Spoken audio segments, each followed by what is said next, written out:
weekends on UME Radio. Get the UME Radio app. Are you ready for the weekend? Oh, yes, girl. Get your cup of tea and mic check, 1, 2. I am so ready. To inspire, motivate, and educate. Weekends on UME Radio. The sun is up and so are we. News, interviews, hot topics. Connect with us. Let us know what's on your mind. Follow, comment, subscribe. We're everywhere. UME Radio app, iHeartRadio, Amazon Music, iTunes, TuneIn, and all other digital platforms. Email us info@umeradio.com. On WhatsApp, 201-503-6731. Subscribe to our YouTube channel and follow us on Instagram and Facebook, all at UME Radio. Follow me, Jessie, on Instagram at ink.jess, that's ink.jess, and on Facebook at Jesselyn Abel, that's JESSELYNE, Abel, ABEL. And follow me, Marsha J, on all social media platforms at official Marsha J, or you can just check out marshajnow.com. Weekends on UME Radio with Marsha J and Jessie. Amplifying the voice of positive influencers. UME Radio. Positive entertainment 24/7. Subscribe on YouTube and click the notification bell.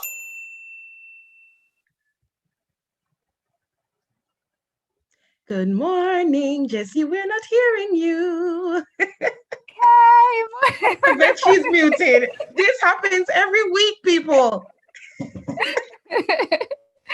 Hey, Marsha, how you doing? Hey, girl, I am not bad at all. It's the weekend. What can I say? It's my favorite time of the week. I know, it's my time too, and I just want to say good morning. It's Weekends with Marsha J and Jessie. Looking forward to a great season. Morning, all you guys watching. We are inside episode 6 of season 2, and we want to say a big thank you to all of our supporters, our partners, listeners, and viewers from all around the world.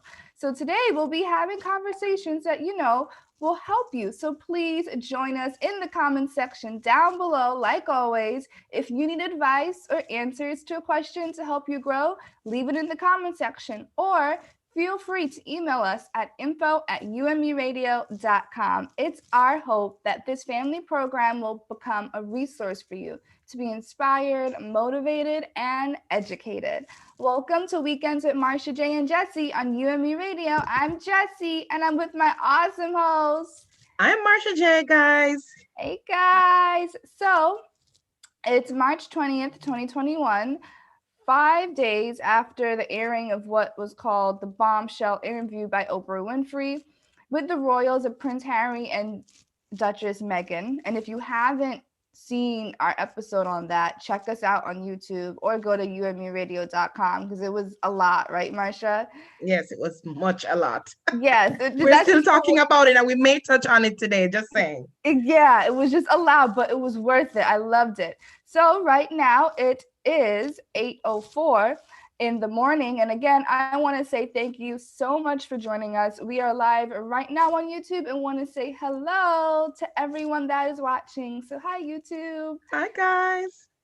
So please let us know where you guys are tuning in from. Because definitely, Marsha, I know we have a lot of people from all around the world. 70 countries, actually. Right now. Yeah, wow. So I want to let people to know that we're not just on YouTube. Right. So how can they also get connected? Definitely. So if you're listening on one platform, so we're here to let you know all the other platforms where we can be found. Definitely on Apple App Store, the Google Play Store, iTunes Podcast, iHeartRadio, TuneIn, Google Podcast, Podbean, TuneU, Live 365, Spotify, Stitcher, Player FM, and Listen Notes. And definitely in our description bar, you can also check out our discounts and specials from the following persons. We have Google Workplace, Amazon, Aquasana, Shop Macy's, Shop Simply Wholesale, Incorporate.com, Smarter Loans, Recover Pro. You can also get your e-commerce store, start your own podcast like us, and refer and earn up to $250. And definitely we have on board Rakuten. So it's pretty exciting. And I want to tell you what's coming up in today's program. So as usual, we start off with our morning inspiration, our devotional. Thank you to First 15 Devotional for this content. And we'll be looking at the experience of his love. Then we'll be segueing into the front page of the New York Times and the African Caribbean News. Then we're going to be listening to a very special clip. Is the media creating the news or reporting the news? We're going to be taking a quick look at the principles of journalism in the context of the royals. Right? And our first spotlight, we have our UDMI free book. And as usual, we have with us weekly a very special guest. We're so honored to have her every week, Coach Raquel, and she'll be looking at 21 platforms to find work inside our 21 behavior change series. Right? Then we go over to lifestyle segment, right? So we'll be having quite a bit of stories for you inside Wealth Mindset, about 2 to 3 stories. In wellness, we have eating for immunity. I cannot even begin to stress how important that is, especially during this time. We, in Jamaica, they're actually waiting on an update from the Prime Minister on the 22nd. Today is the 20th. Right, to determine whether or not they're going to stay open or they're going to close down fully. Oh, wow. So even though vaccines have rolled out, like we said last week, the behavior change has not really changed.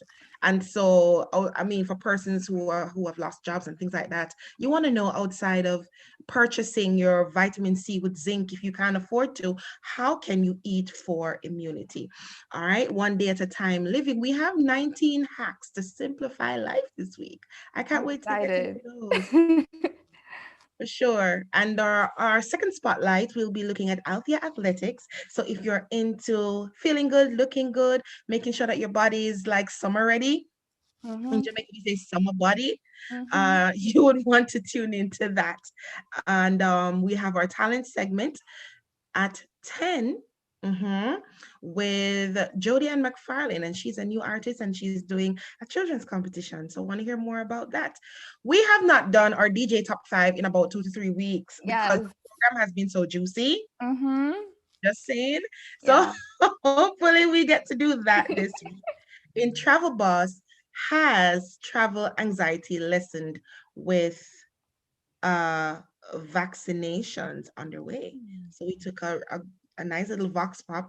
We have persons from 3 different areas in the US that are going to chime in their thoughts. All right.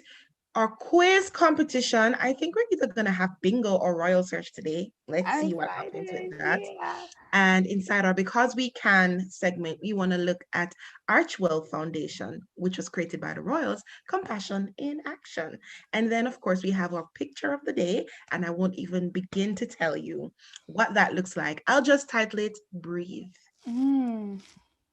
Breathe. So that's what's in store for us today. So let's take a deep breath as we get ready to dive into our morning devotion.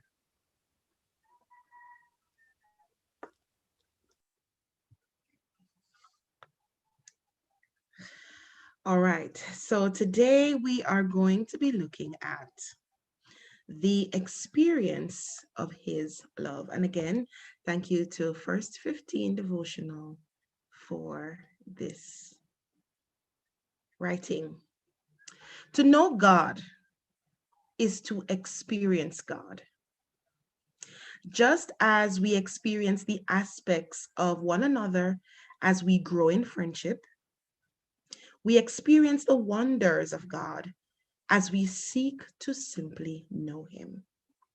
God is calling us to a life of seeking him with all we are. He's calling us to value relationship with him above all else, that we would love no other but him. May you encounter the wonderful aspects of relationship with your Heavenly Father this week as we wholeheartedly seek to know him with all that we are. So the scripture we're going to be looking at today is Romans 5:5. And it says, and hope does not put us to shame, because God's love has been poured into our hearts through the Holy Spirit, whom he has given to us. There's nothing in this world like experiencing the unconditional love of God. His love extends farther than the widest sky. His love goes deeper than the deepest sea. His love is more powerful than a raging fire, and it is closer than the heartbeat within your chest. Experiencing his love is like becoming new again and again. With each taste of his affection, the wounds of the past becomes healed and restored, that no one no longer regrets pain, but actually rejoices in the opportunity it gives to experience the love of a good and near Heavenly Father once again. When we seek to know God, we gain experiences with his love because it's who he is. 1 John 4 and verse 8 says, anyone who does not love does not know God, because God is love. To know love is to know God, because every bit of true love comes from him. 1 John 4 and verse 16 says, so we have come to know and to believe the love that God has for us. God is love, and whoever abides in love abides in God, and God abides in him. So it is time for you and me to believe that the love of God has for us is great. It's time that we cease questioning whether or not we are loved, and instead seek the face of our Heavenly Father, that we might know beyond the shadow of a doubt that he loves us. How many of us have fallen into that trap, right? Wondering if God loves us. Almost all of my energy goes towards being loved. I look for love everywhere. I look for it from my wife. Well, the writer says, friends, coworkers, acquaintances, total strangers. Constantly concerning myself with whether I am moment by moment loved or not. That's powerful. But Jesus came that we might no longer ask ourselves that question. John 3 and verse 16 says, for God so loved the world that he gave his only begotten Son, that whosoever believes in him should not perish, but have everlasting life. So God already loved us so much so that he died for us. Now that's a love to die for. Romans 5 and verse 8. There's nothing we have to do to earn his love. If we need a fresh reminder of it, all we have to do is simply seek his face, and love will come as a result. So true. We have unlimited access by the grace of God to the love of God. Unconditional, limitless love awaits us at every single turn if our hearts will simply seek his. Scripture said in Psalm 27 and verse 8, you have said, seek my face. And my heart says to you, God, your face I will seek. May we be children who constantly seek the face of our living Heavenly Father. May we be a bride wholly wrapped up in the love of our bridegroom. And may we experience, as a result of simply seeking God, the powerful affections of a God who laid down his life for the sake of his creation. That's a powerful thought. Can you imagine to have a God that loves us unconditionally? It doesn't matter if you're good. It doesn't matter if you're bad. There's another scripture that says, what can separate me from the love of God? Absolutely nothing.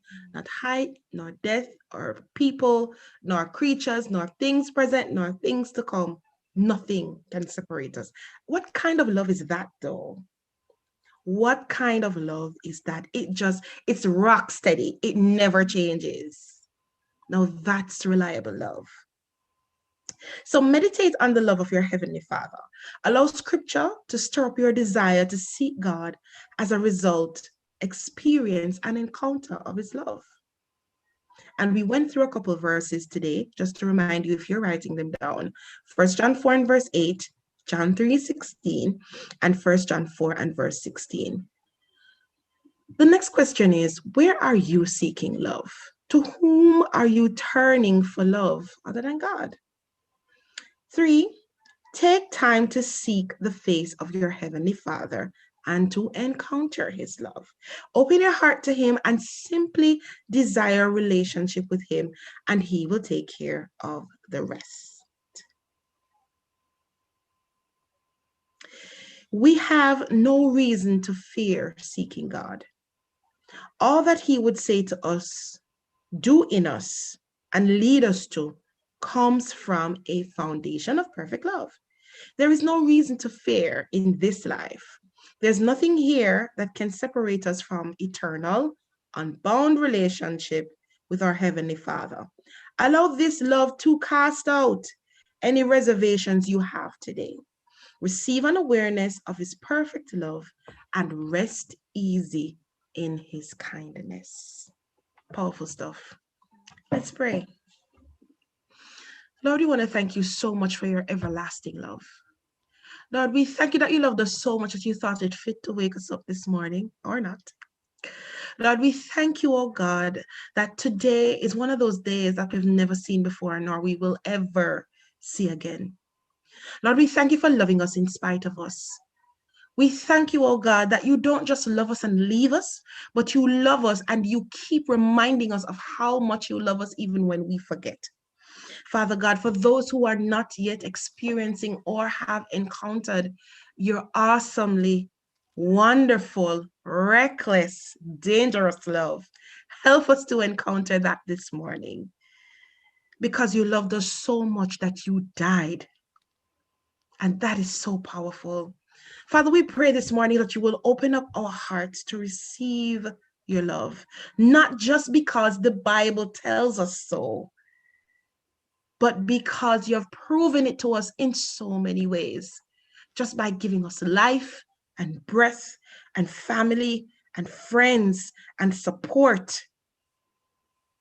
Things tangible and things eternal you have given us, God. That's how much you love us.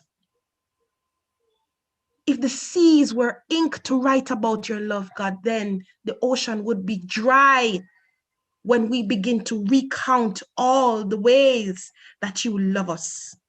Hug us up with your spirit. Enfold us, surround us with your presence this morning. Those of us who are heavy-hearted and need lifting and feel cast down, God, send an angel. Send someone. Move, God. Breathe upon situations this morning. Help us to encounter your love in one form or another. Father, we pray for the team this morning. We pray for our listeners, watchers on all platforms, God. And we ask you, oh God, to touch them. We ask you to bless them. We ask you to have your own way in their lives as we all surrender to your will, as we all surrender to your power. Bless this program, bless the content. Let it be the way you want it to be as we give you thanks. In Jesus' name, amen and amen. Wow. I love talking about the love of God, Jesse. It's just amazing. It amazes me. I know, me too. And I love to put it in perspective that he didn't just die for me. He died for you and the world, and how many people, billions of people there are and have been since he's like, it's just. Yeah, it's unexplainable. Yeah. And even though I gave my life to the Lord when I was like in grade 3, and I'm 30 something now, 35 now. And I realized that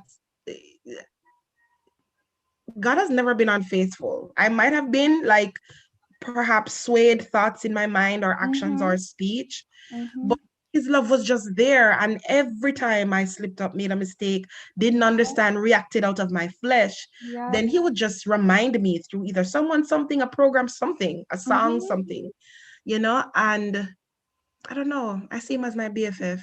I don't know about anybody else. He is. He's just there. He's just. He is. I love Go it. to him, and like to have that friendship where, a lot of people think you need to, when you're praying, that has to be a certain kind of like a rule to prayer, and it's just like, he really just wants, yes, there are times where you need to, have that type of prayer, but for every day, he just wants us to have a communication with him where you're just like, God, I don't know. I don't know. Like, just be straight honest with him, because he is right. He is right there. And even Yeah, talking to him like casual, like your BFF who's right there, he'll answer you.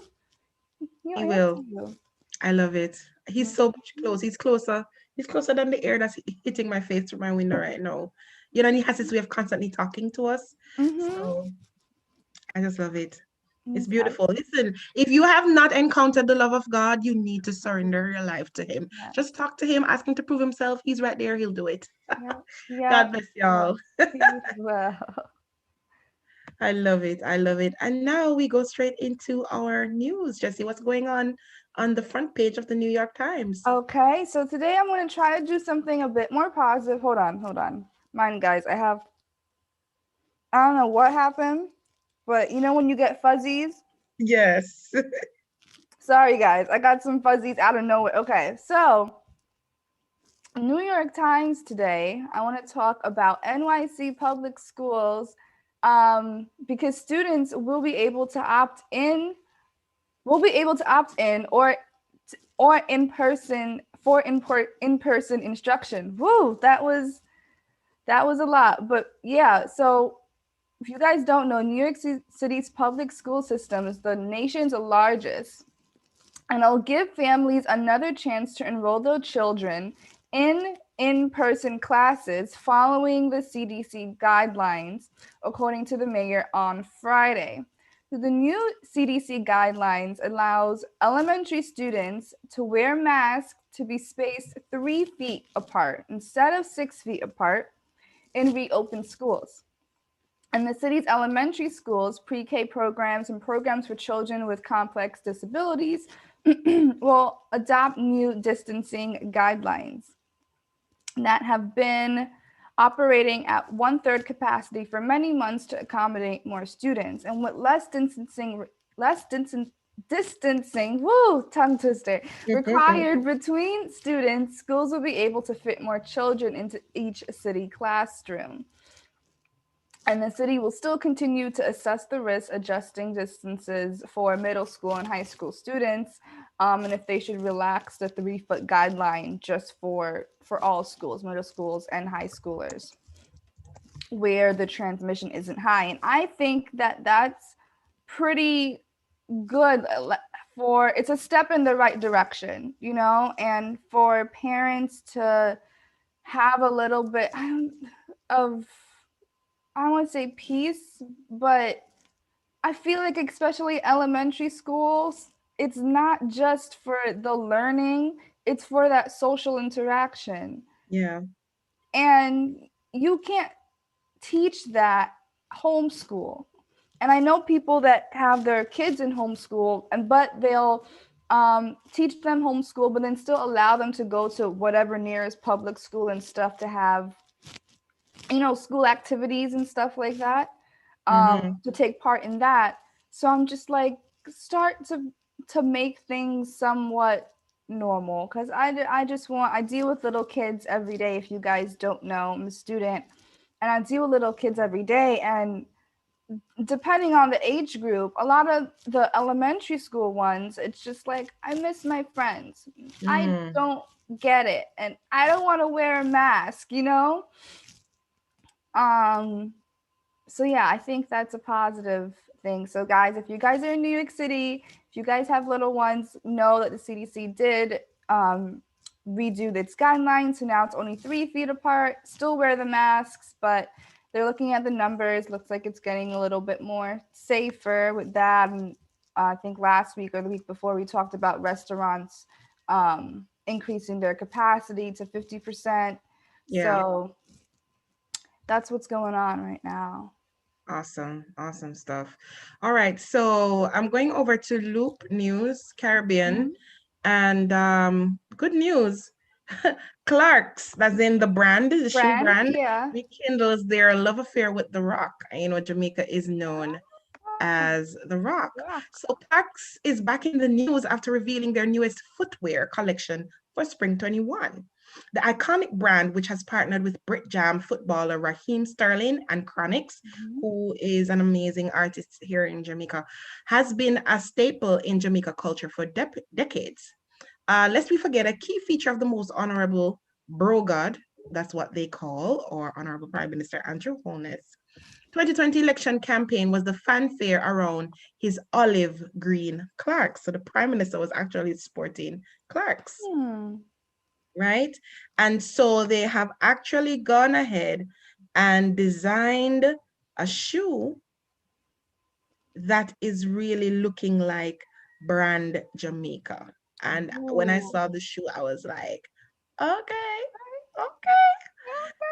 so that's some good news in terms of what's happening over there. The Desert Boot, Wallaby, and the Desert Trek have already gotten a remake in black, green, and gold, and will be available over the course of April, according to the brand's website.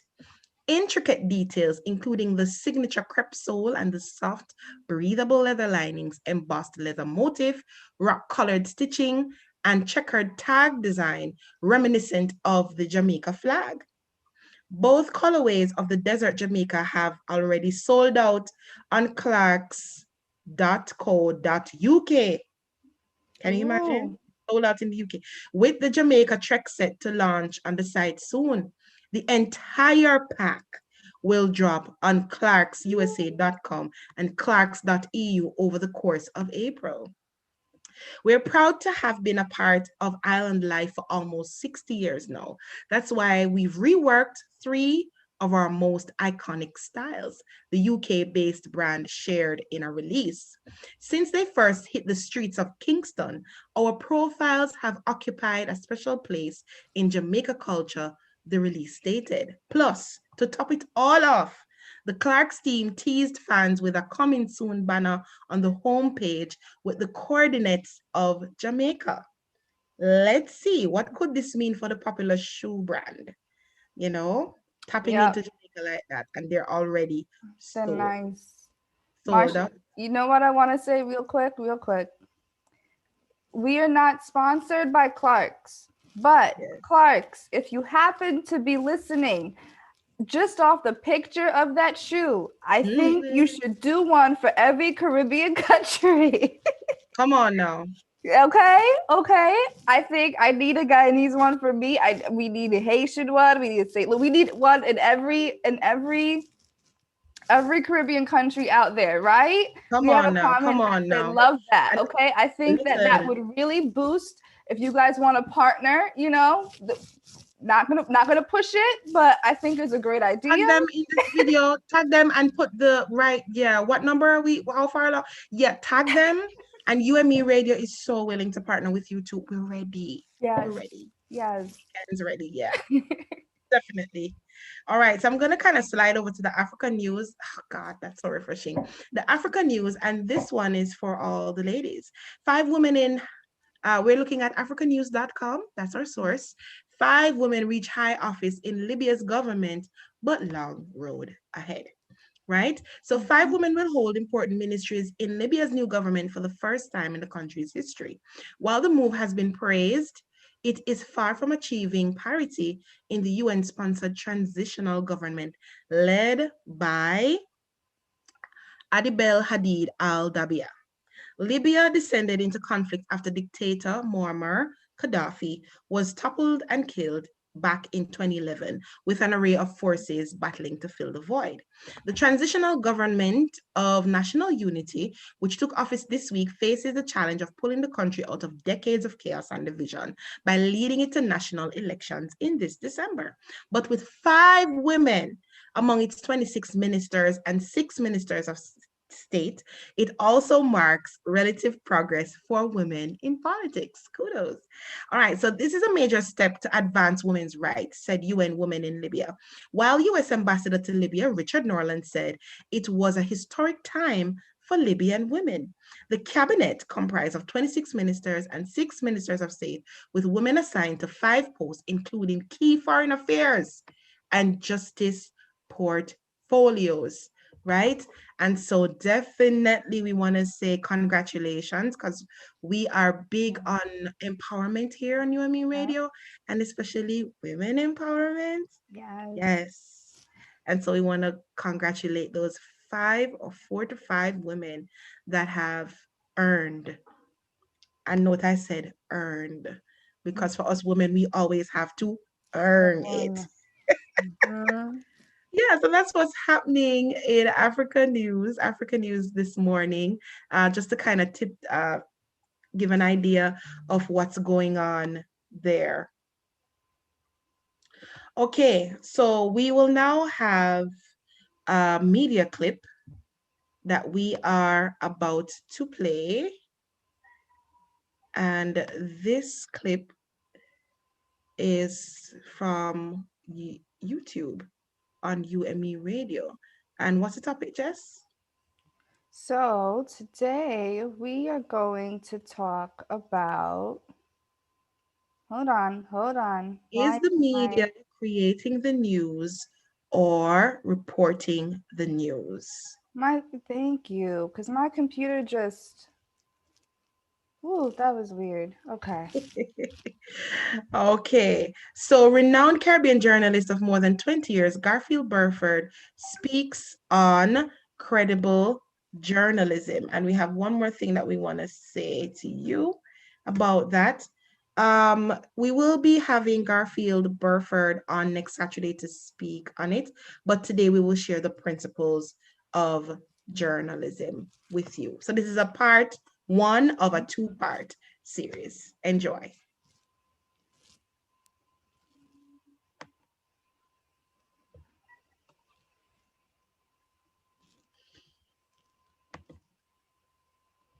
Principles of journalism. Your first obligation is truth. Be transparent. Allow your audiences to make their own assessment of the information and draw their own conclusion. Your first loyalty is to citizens. Maintain allegiance to citizens and the larger public interest above any other. Present a representative picture of all constituent groups in society. Its essence is discipline of verification. This is what separates journalism from other modes of communication such as propaganda, fiction, or entertainment. Its practitioners must maintain an independence from those they cover. Be objective. It must serve as an independent monitor of power. You serve as watchdog over those whose power and position most affect citizens. It must provide a forum for public criticism and compromise. Accuracy and truthfulness requires that as framers of the public discussion, we not neglect the points of common ground where problem solving occurs. It must strive to make the significant interesting and relevant. It is storytelling with a purpose. It must keep the news comprehensive and proportional. Keeping news in proportion and not leaving important things out are also cornerstones of truthfulness. Its practitioners must be allowed to exercise their personal conscience. Every journalist must have a personal sense of ethics and responsibility, a moral compass. Thank you for listening. This was presented by UME Press.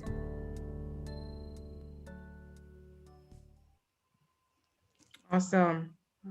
Awesome. So that is really the gauge with which you measure the credibility of news. And you know what?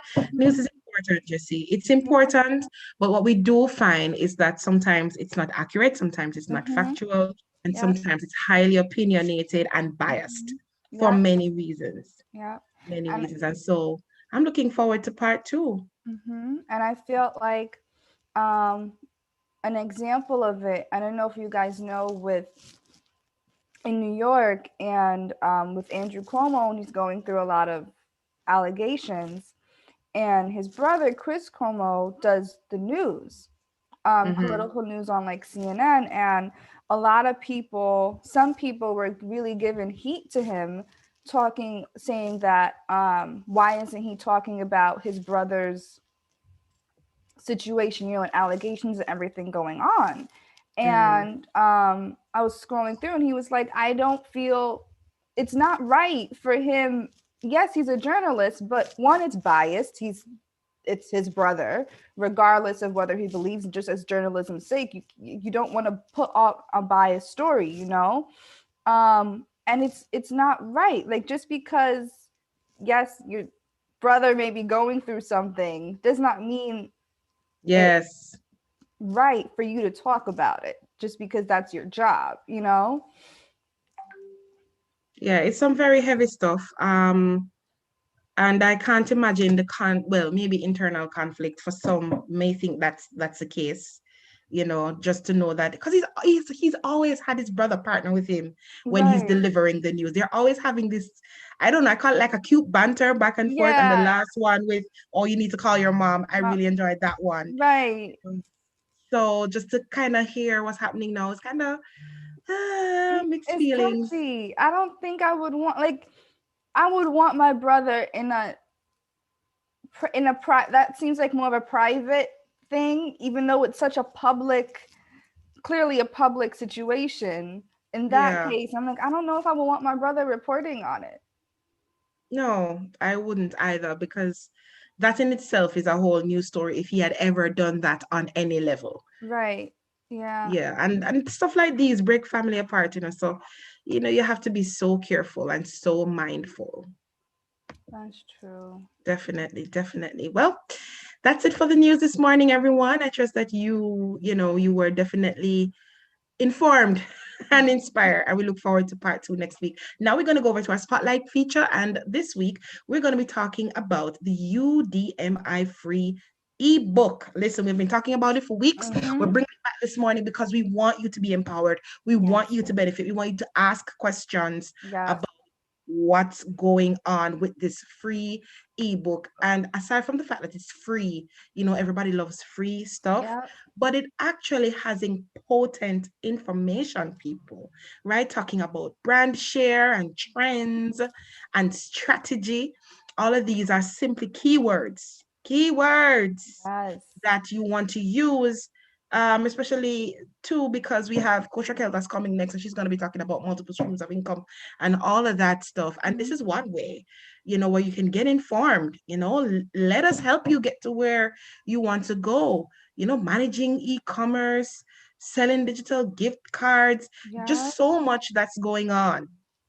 So there is a lot going on. Having the right team is critical to, the longevity of anything that you're trying to do, whether you're working for God, working for yourself, working for others.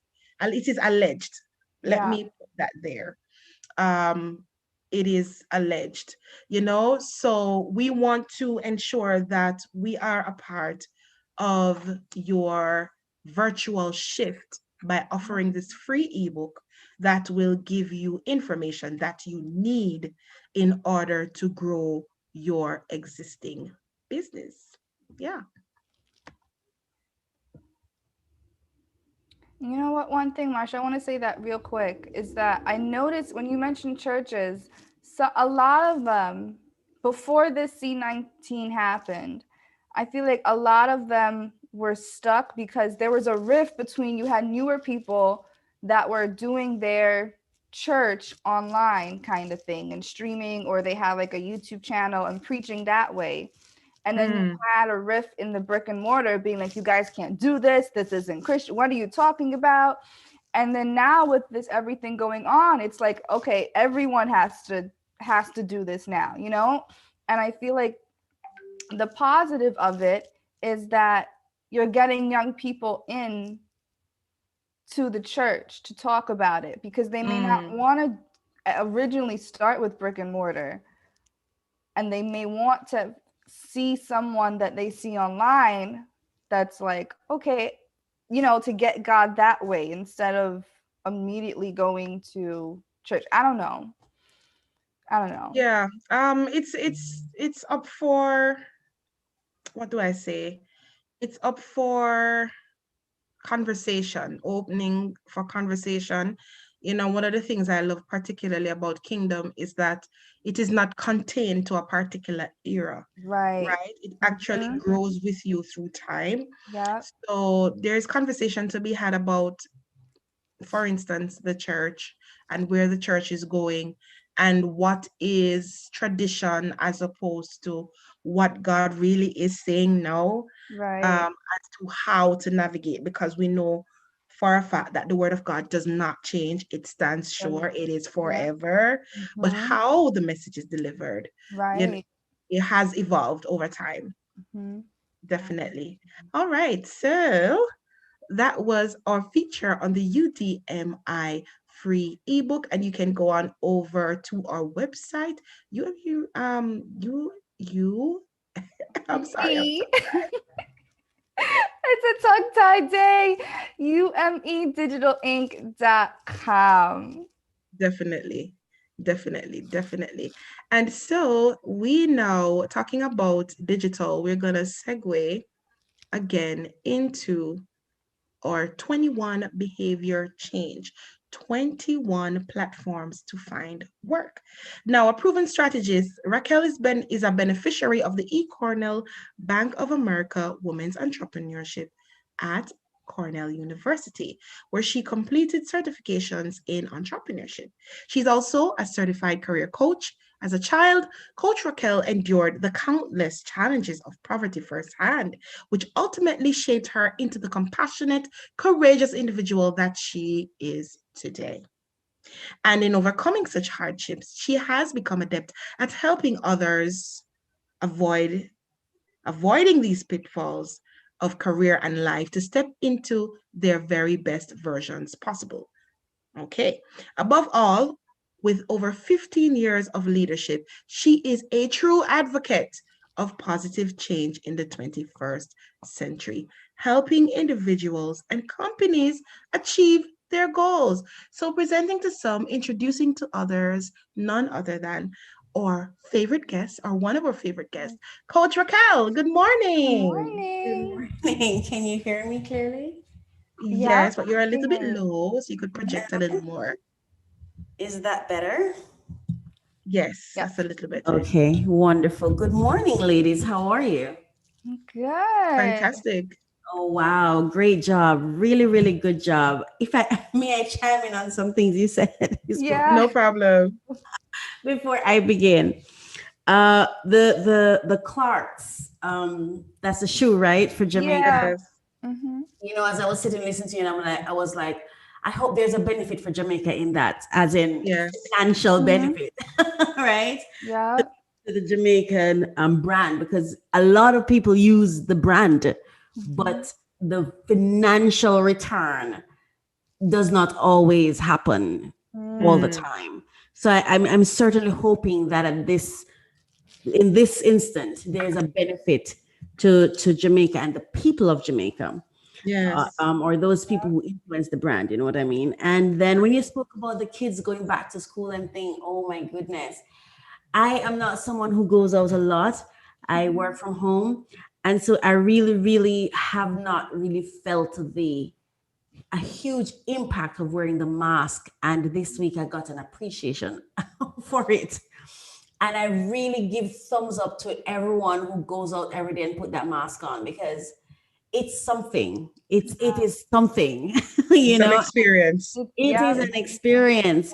And I'm also experiencing, because I never really lived with kids, but I now have like a child around, and I'm gaining an appreciation for what it must be like for moms, for parents, not just moms and dads, right? Yes. Because they have all this energy, and oh my goodness, like if they can't go out to play with their friends, and imagine those that don't have siblings. It's just like one child in the house. I didn't even really understand it, but man, I feel it for parents everywhere. Like, kudos to you. You're doing it. Like, thumbs up. You know, you're doing a good job just by doing it. Yeah, I wanted to say that I had a patient where I am real quick, who's the grandmother brought the child to the appointment, right? And the grandmother and I were talking about, like, because she's like, oh, they're due hybrid, but they're hybrid. And what I don't get is not even just every school is different. Every county in New York State, even within the states, is different, you know, every area. So this one kid's school, how they decided to do it is to do hybrid, but not like 2 days on, 2 days, 3 days off, decided to do it where this poor kid has to go to school in the morning. Right. And then mid-afternoon, someone has to pick the kids up, and then they go home and continue school virtually. And luckily for this one family, they have grandparents, so the grandma is able to pick the child up in the middle of the day. But I'm just like, what if you have families out there, Right, in this situation where it's like, okay, it's a single mom or single dad, or both parents are working, or you got multiple kids, or how are you supposed to tell your job, hey, exactly. I need to stop in the middle of the day to pick my kids to go home Yeah. to do work on a computer? Wow. That I most think, of them, wow. what? And I then like think most everyone of is them, trying to figure it out. yeah, I'm like, It's a lot. I have an appreciation for parents, honestly, and nothing against your dads, but moms. yeah, Wow, like like sometimes the kids this get just stuck on the mom, like not leaving. Like you can't put them down, you can't go, like, because I'm telling you, like I apologize for any thought, any comments that I might have had or shared on this whole thing, because it's crazy. Experiencing it is crazy. It's that oxytocin, It's that bonding hormone. yeah, yeah. It's different experiencing it. Because for me in the beginning I was like, wear your mask. If you have to wear your mask, wear your mask. If you have to stay home, stay home. If your kids have to stay home, let them stay home. Just give them something to do. Like it's that simple, but it's not that simple. So we have to acknowledge that it's not easy. People are really trying. And I even saw one of the news where, as I watch the news sometimes, especially for the Caribbean, for Jamaica and stuff, where they don't get the sizable stimulus checks, for example, like what happens in the United States. I'm not saying there's not some level of support, but it's not to any degree that it's going to leave this Make a big difference. exactly. And so I think people are busy trying to balance between feeding their families and protecting themselves. I don't think people should ever have to get to that place. Why do we pay so much taxes? Why do we pay so much taxes when the least thing happened? We're busy balancing between staying alive, right, and staying alive. It's crazy. I also wanted to say something, if I may, about the Andrew Cuomo thing. I have sat and thought about it too. His brother's going through this. Should he be talking about it or not? Well, I like what the video shared in the principles of journalism. He shouldn't have a problem if he's practicing the principles of journalism. Yeah. His brother is a public figure. It is his responsibility to report to us on it. We're not saying he should be taking private matters that he is exposed to based on the internal workings of the family. But if I understand well, I say this: they're both adults. I believe they live with their own family separately. So it's not like he's living in his house and he's going to be reporting on things in his house. He's a journalist. And if you're going to report on everybody else, then be objective and be fair by reporting on all people, or don't report on anyone at all. I really thought about it myself too. I was thinking, yeah, it's family, but guess what? They don't live together. And even if they did live together, if you practice the principles of journalism, you keep it objective, you stay on reporting it and not making it personal. What he's doing by not reporting it is making it personal. Why should he have such a platform and be able to manipulate or to use it or not use it in his own interest? That's not fair. That's not fair at all. When you're talking about everybody else, his brother is a public figure. He is the mayor, right? Or governor, which one? One of them. Governor. He's a governor. Yeah. He's the governor, for Christ's sake. He has a responsibility to report on it. And if you're not going to report on your brother, then you shouldn't report it on anybody else. That's just my opinion. Because he is a public figure. If he wasn't a public figure, I'd get that. Mm-hmm. He's a public figure. He holds a public office. Understood. Thanks for sharing that. Yeah, and hold you. As a matter of fact, who is supposed to hold us? The closest people to us should be the ones who hold us accountable. If they're not holding us accountable, then we're just left to the dogs. I think it would be a sign of respect for him to hold his brother accountable. And maybe he may be able to bring the story across in the most honest and fair way. You know, by saying, my brother, I expect you to function a certain way too, like every other leader. I called you higher. If we can't hold each other accountable, we're not ready for leadership. And we're not ready to have these kinds of platforms where we can tear other people apart, but we can pick and choose who.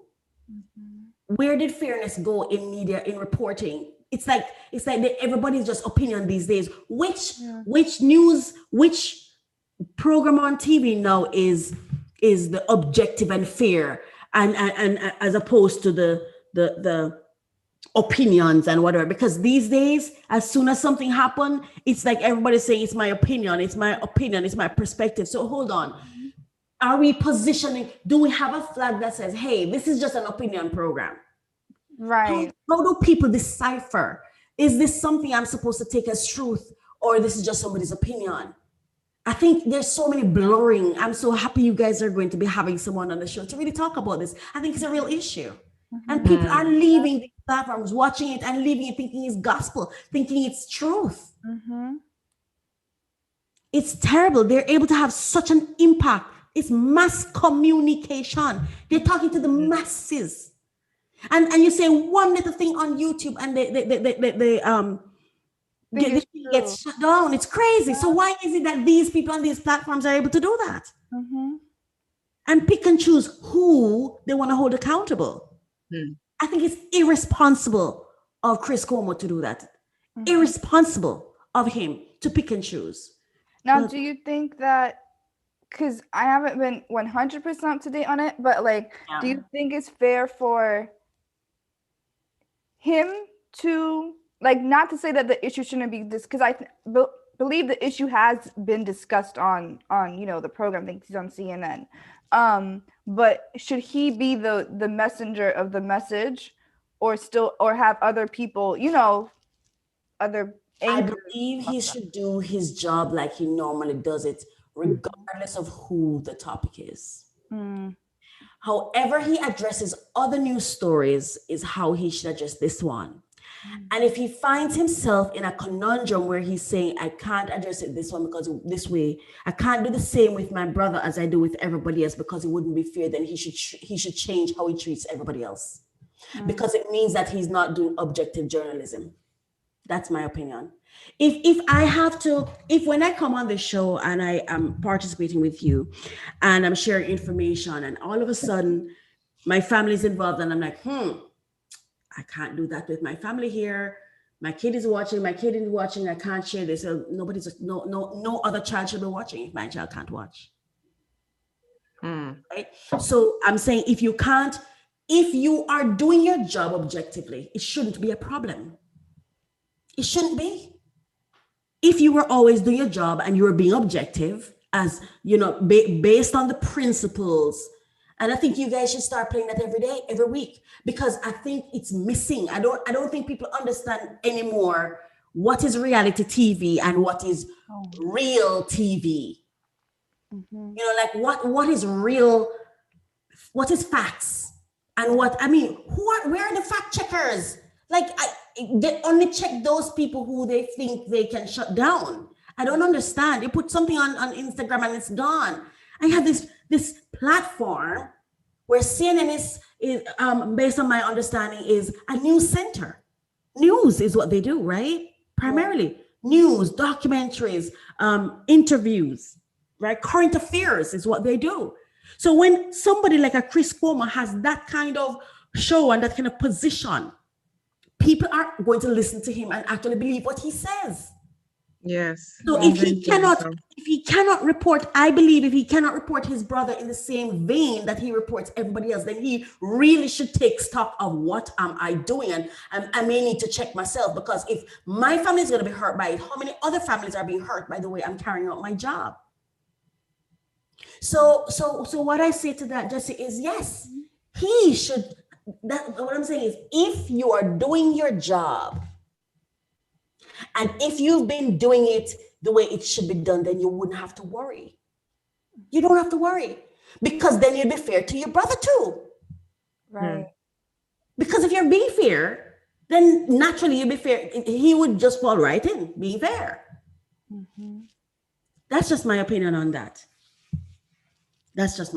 But let's go to why you have me here. Thank All you right, so much let's go. for having me today. And I want to just say, give credit to Career Chic Confidential. It's a phenomenal company, and I've just been given access to their network that they're building, and there's so much resource that's shared. And for persons who may want to connect after this, there is a Facebook group called Business Tree. This is a brand that is a collaborative partnership between UME Digital Media Inc., My Coach Ministry, and somebody else on this panel, Marsha J. Yeah.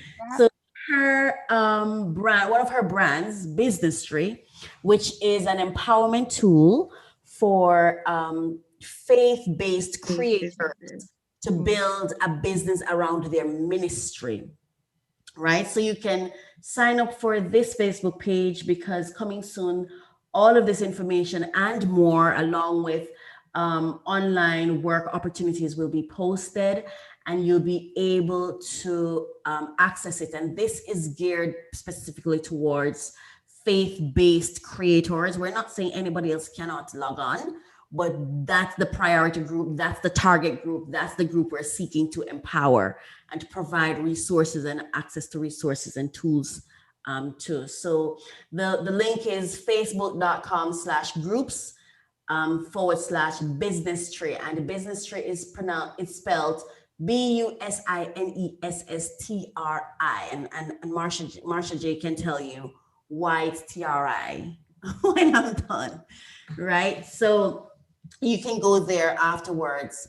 Following start, I think about by next week we'll start having them posted, but they're coming soon. So yeah, and we're gonna be posting opportunities there, and so you can follow there, as well as you can go to mycoachministry.com,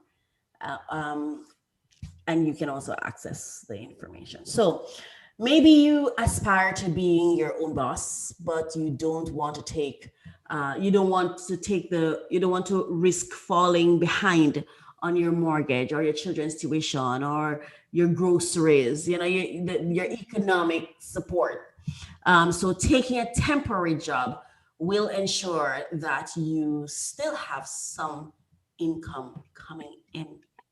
And if you're having a challenge finding job opportunities, relieving stress, reducing your hours, stuff like that, there are many ways that you can actually really sit down. And Marsha was talking about strategy today, ways you can really sit down and create strategies around your ideal life, or the ideal life you desire. And when I work with my clients, one of the things I do, I give them an assignment the first thing we do is to discover what is your passion and what lifestyle do you desire.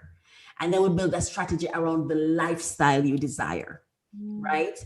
And then we have networks that we build to help you connect with networks to be able to implement that strategy, because you really can do what you love and make it. Mm-hmm. Yeah, we just have to get out of the mindset of I. Yes, my, for me. You know, there's a whole lot more benefit sometimes in collaborating than collecting. Something That's about. powerful. Yes. So I'm going to be sharing with you a list of 20 places where you can find and apply for gigs. If you're trying to start a freelance career or of any sort, any kind, or hoping to nail down work from home opportunities, these sites are great places to start looking. Some of these sites are free, while others you may have to pay a membership, of course. So we have, and so I'm going to give you 20, and then I'm going to give you my bonus, which is a 21. Awesome. So we have Upwork, Indeed.com, Remote.co, Flex Jobs, LinkedIn, Zip Recruiter, Pro Blogger Jobs, We Work Remotely, Solid Gigs, Remotive, Angel List, Skip the Drive, Working Nomads, Jobs Presso, Remote.ok, Virtual Vocations, The Muse, Outsourcely, WorkQ, Contina. And I'm going to go back over this, but this time I'm going to spell it for you. Well, let me see if I'm able to share my screen, and I'll share it with you. Okay, so I'm going to share my screen so you can see the spellings. And I'm going over it one more time. Upwork, that's UPWORK, one word for those who are listening. Indeed.com, that's INDEED.com. Then you have remote.co, that's REMOTE.co. Flex Jobs, that's FLEXJOBS, one word. LinkedIn, I think we all know LinkedIn. Zip Recruiter, ZIPRECRUITER, one word. Pro Blogger Jobs, PROBLOGGER, one word, then jobs, a second word. We Work Remotely, three words. Solid Gigs, two words. Remotive, REMOTIVE, one word. Angel List, two words. Skip the Drive, three words. Working Nomads, two words. Jobspresso, that's JOBSPRESSO, one word. Remote.ok, as in O, the letter O, the letter K. Virtual Vocations, two words. The Muse, two words. Outsourcely, OUTSOURCELY, one word. WorkQ, WORKEW, one word. And Contina, CONTENA, one word. I hope this information was useful for you. Again, we're going to be sharing this information on our various platforms, so you will be able to access it later if you want to. We are here to support. My coach ministry is about supporting people who are seeking to connect with their divine purpose. So if you want to connect with what God's will for your life was, I'd love to work with you to help you to tap into that and then to leverage that to attain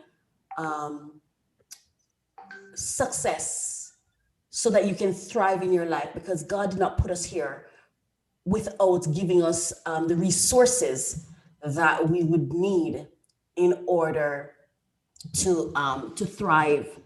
So it's important for us to understand that, so that we can really tap into our superpower, I call it. I think we all have a superpower, and I think sometimes the reason we don't really benefit from our superpower is because our superpower comes with a super weakness. An opposite, where the thing, for example, for me, my superpower is moving, creating things, do that. So my super weakness is patience. Try slowing me down, and it agitates me. And so I have to come into the mindfulness of, hey, mindfulness. So it's not like someone is not trying to hurt me. They're not trying to trap me. Right. they just need my attention in this moment. Right. Right? Yeah. So it's very important for us to understand that. And so we want to be that network, that brand, that group of that resource, that people who are pursuing divine. And when we say faith-based, when I say faith-based, I'm not talking about religion. When I say divine purpose, I'm not talking about religion. I'm talking about God's children who's deciding I'm going to pursue his will for my life. And that is you and you and you and you, not a religion. That's people. Yeah. Do you have any questions for me? So much, Coach Raquel. That is absolutely awesome. And I know, I guess, little mini testimony for one of them, because a lot of the websites that you've mentioned, Yes. I've known. Others I had never heard of. Right. But one that I used was Upwork, and through Upwork, relative recently, I got accepted as a contractor for another company that is providing like a certain amount of money for 20-25 hours a week, and I could use that with school at the same time, as like focusing on developing my business, Right. Yes. so I could have something. I'm just like, I prayed, I'm like, I just need something steady, something that's steady, because sometimes with business it goes up and down, up and down. Absolutely. And right now it was down, so I'm like, I just need something that 100% something, bringing in something.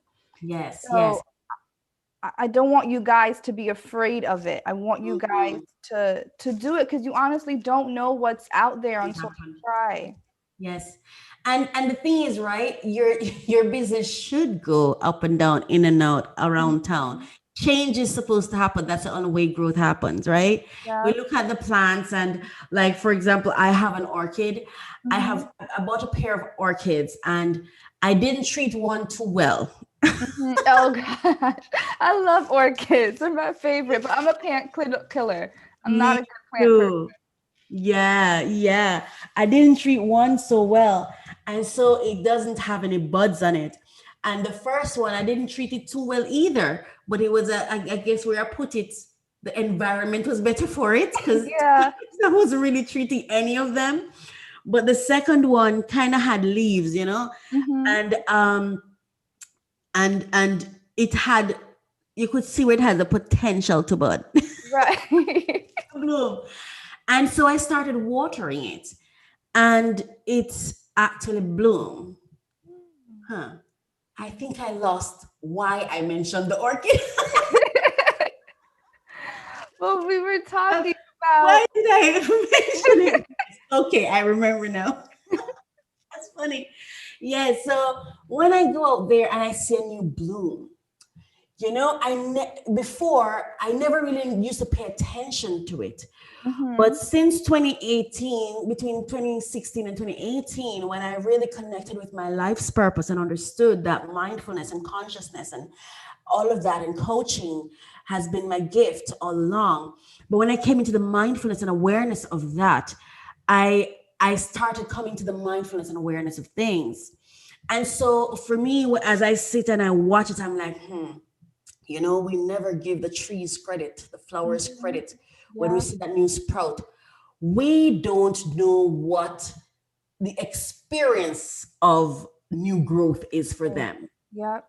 And we go around not expecting new growth. I guess we accept those that we have no control over, like getting taller or our hair or stuff like that. But we don't give ourselves the credit for handling change and dealing with it and managing it and really leveraging it and understanding that it's not just necessary, it's critical for change. Change stops happening, or if you stop adapting to change, you've stopped growing and expanding. So good that your business swerves and it's after a breakdown, comes a breakthrough. It swerved to the point, Raquel, where I was praying about it because I was doing something else. Yes. And I was praying deeply, and he said, I gave you a talent of writing. If you guys know my poetry book, he's like, I gave you a talent of writing and you're not using it. It's as a business. I think in my poetry was, it's poetry and stuff. And I do it for free. We give Right. superpower for free because it's superpower. So it comes out of it oozes naturally. Right. He's like, and people would tell me this, and I'm like, I don't see what you're seeing, like with business, like screenwriters, random screenwriters are like, I love your poetry. And I'm like, okay, thanks. I never knew the depth of it. And he's telling me to take my writing into like a copywriting type of business, but also boost my poetry. And I accepted that. And I'm like, when you said like a pitfall or weakness, it's hard because sometimes you could go through something, I'm going through something that's emotional. And when you're writing, sometimes you have to put yourself in that emotional state. Yes. Even if you're going through it or you have like a prompt, you're not going through it yourself, but you have to put yourself in there. And it's a burden where you're just like, I don't want to write about that. That's feelings, whether I have it or not. Yes. Because it's not for you. And I'm just like, Exactly. And I like that. I think there was a guest that came on that said it well. When was it? I don't remember her name. She had a book. You see, the thing is, we get trapped in our experiences thinking it's about us.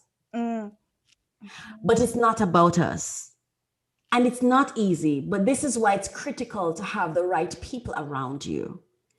Because if your purpose is for someone else, then it means that someone else's purpose is for you, right? Yeah. So it means that we need to connect with the person who feeds us so we can feed others. And in the absence or the time where we have not yet connected with the person God assigns, because he assigns us angels. Until we connect or recognize that angel, right?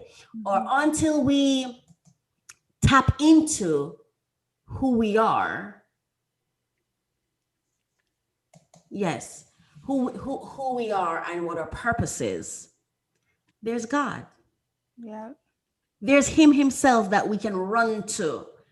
And I can personally tell you this. He shows up. He shows up. And he's always showing up, It's not that when you don't reach out for him, he's not there. It's that you're not connecting because you're not in the mindfulness of him being there. Right? So a lot of us, what we do, Jesse, is we give away the gift. Like I said, it's a superpower. So it's something that we enjoy it so much that it becomes almost senseless, almost, it's so automatic. It's like we lose our mindfulness of it. It's like breathing. Right. How do we know that this breathing thing that I'm doing, this is what I'm supposed to use to make money? I breathe so naturally. Right. I only recognize I'm not breathing when something goes wrong to hinder my breathing. Right. Yeah.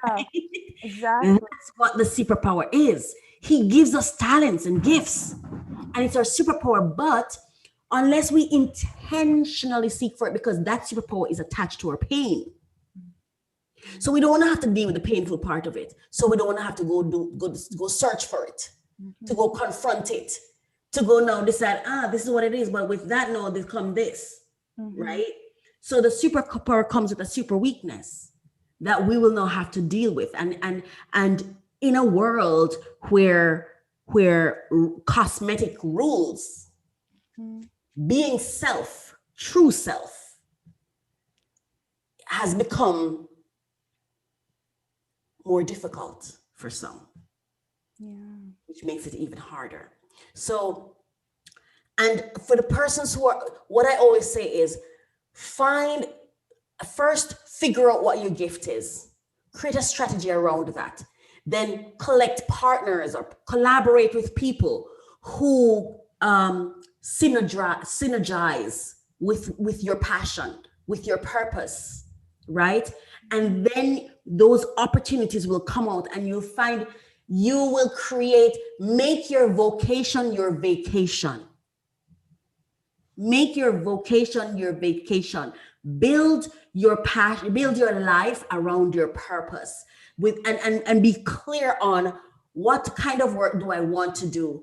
If you're somebody who want to be in a relaxed environment, build it around it. I've done it. So I'm not telling you about anything I haven't done. And if you're worried that, oh my God, if I start to do this, then I'm going to hit hard times, you're already hitting hard times. Hello? Yeah. You're already there.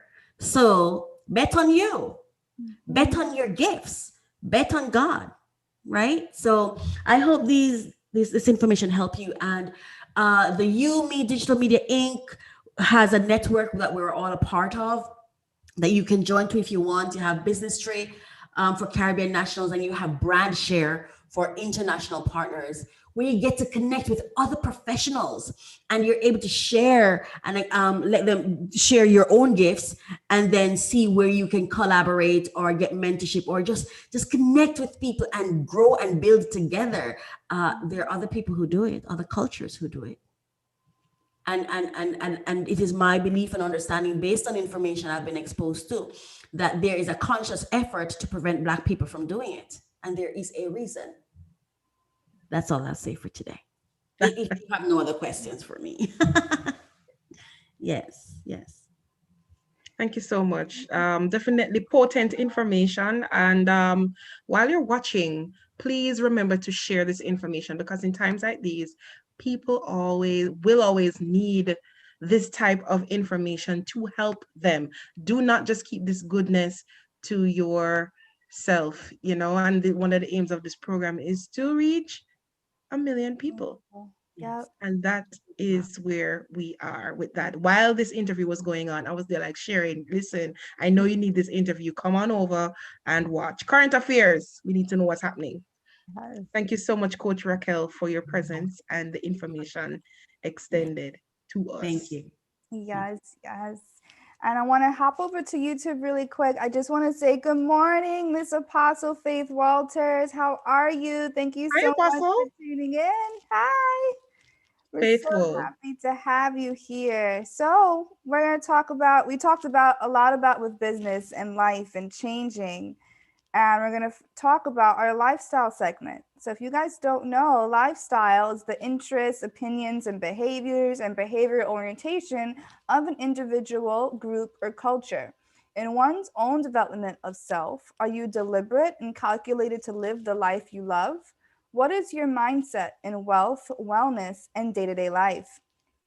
So today we're first going to start talking about wealth mindset, and there's 2 topics on it. And the first one we're going to talk about is FTC Consumer Alert Free Weekly Credit Report extended until April 2022.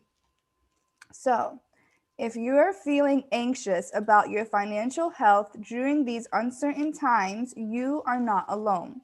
That's why the 3 national credit reporting agencies, which last year gave people weekly access to monitor their credit report for free, are extending that benefit until April 20th, 2022. This is some helpful news, because staying on top of your credit report is one tool to help manage your financial data.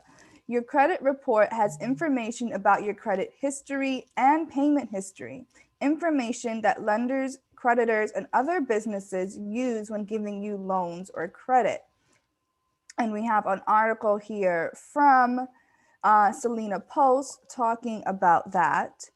And it says that it's now easier to do that. All you have to do is to go to annualcreditreport.com, and they will provide with you the 3 national credit report agencies, which are Equifax, Experian, and TransUnion. Yeah, Jesse, and some time back we actually did an interview where we focused on what credit report was. If you remember clearly, I think we're gonna probably link it somewhere in our description bar below. So for those who need just basic information about what a credit report is and how to go about same and how that affects you, then that particular interview that we did will be of much help to you. And I'm so excited that these agencies decided to extend until April next year. That's a big. Yeah. And they also, this article also states, if you're one of the many Americans struggling to pay your bills right now because of the coronavirus crisis, here's what you can do. 1, contact the companies you owe money to. Ask if they can postpone your payment, put you on a payment plan, or give you a temporary forbearance. 2, check your credit report regularly to make sure it's correct, especially any new payment arrangements or temporary forbearance. The CARES Act generally requires creditors to report these accounts as current. 3, fix any errors or mistakes that you spot on your credit report. Notify the credit reporting agencies directly. You can find out more by reading Disputing Errors on Credit Reports. And this all comes from SelenaPost.com. So that's topic number 1. And topic number 2, we're going to talk about scammers reportedly using fake unemployment benefits websites as phishing lures.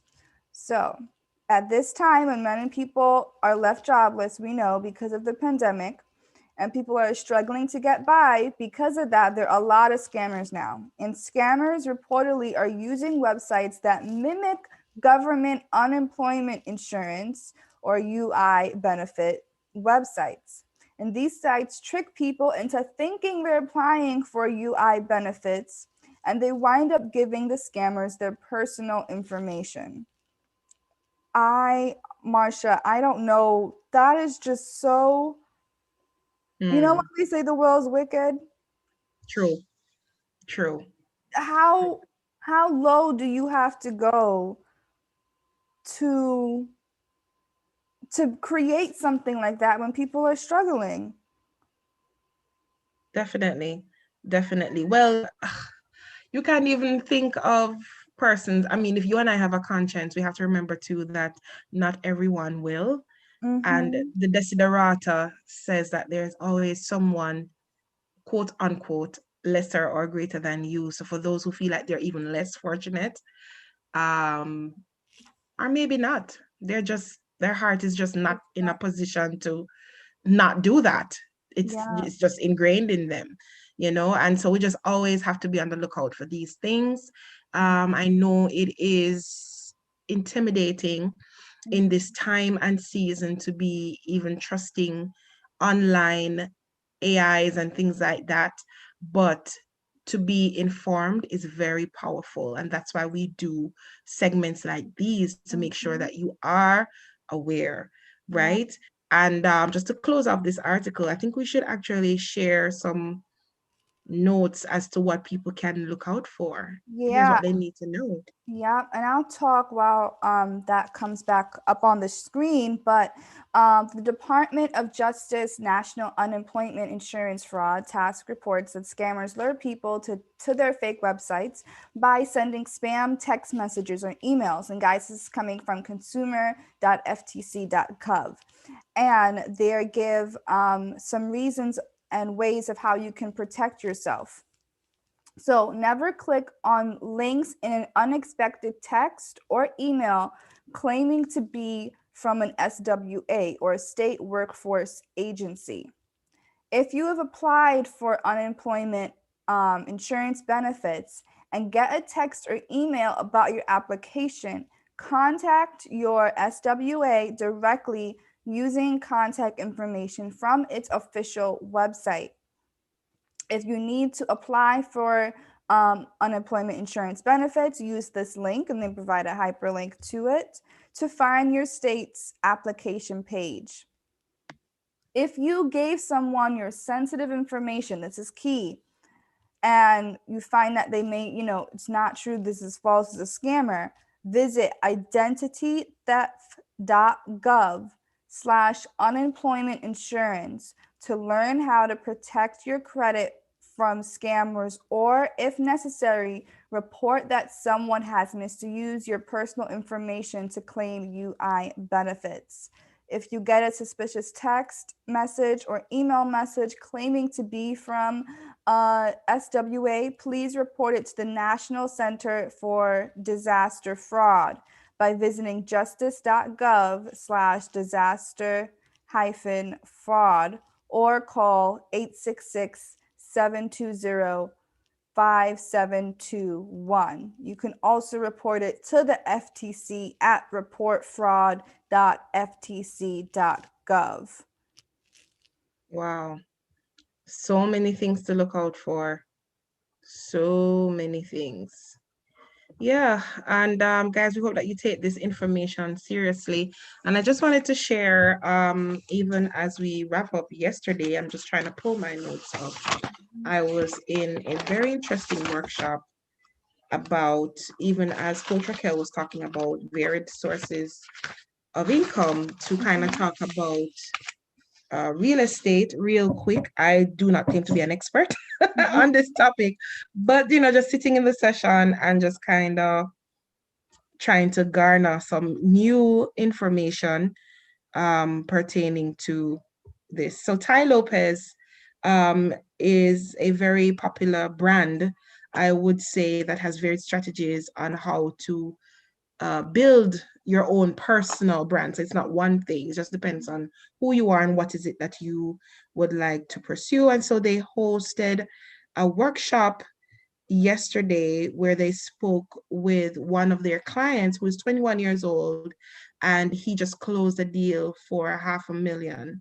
Wow. $500,000. And he just kind of took us through the journey as to how that happened. He's into real estate, and some quick things that he shared with us. And he kept repeating, first of all, the power of sales and persuasion, because we're talking about wealth, right? Always make your business about the customer. So, and I think that applies across the board, not just for real estate. The power of network was something that was very strong too in that conversation, where it's a small team of about between 6 to 12 persons. And so they have varied responsibilities within that network.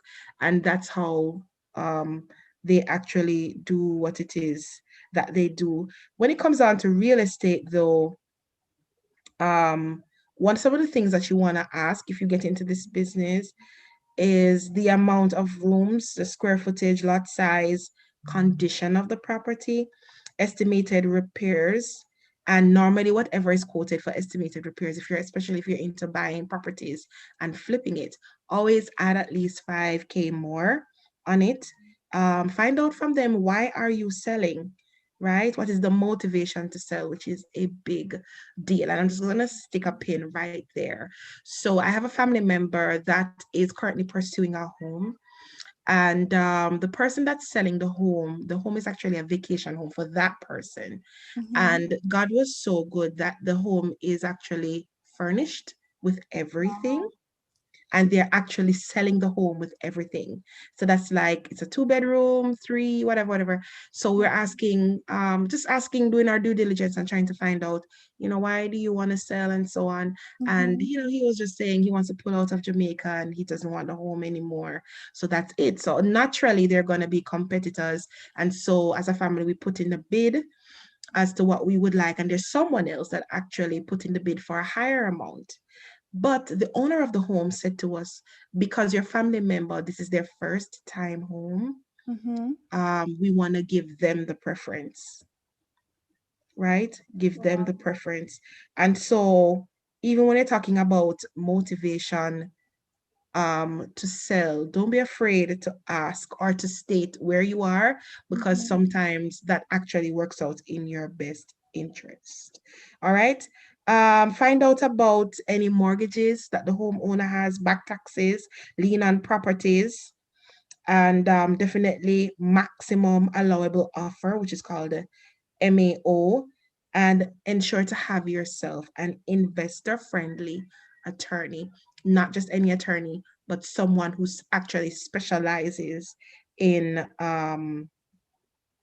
things like these. He went ahead and he spoke about, which we're not paid to say those names, but to find buyers and sellers, because the idea is you're selling a contract and not a property.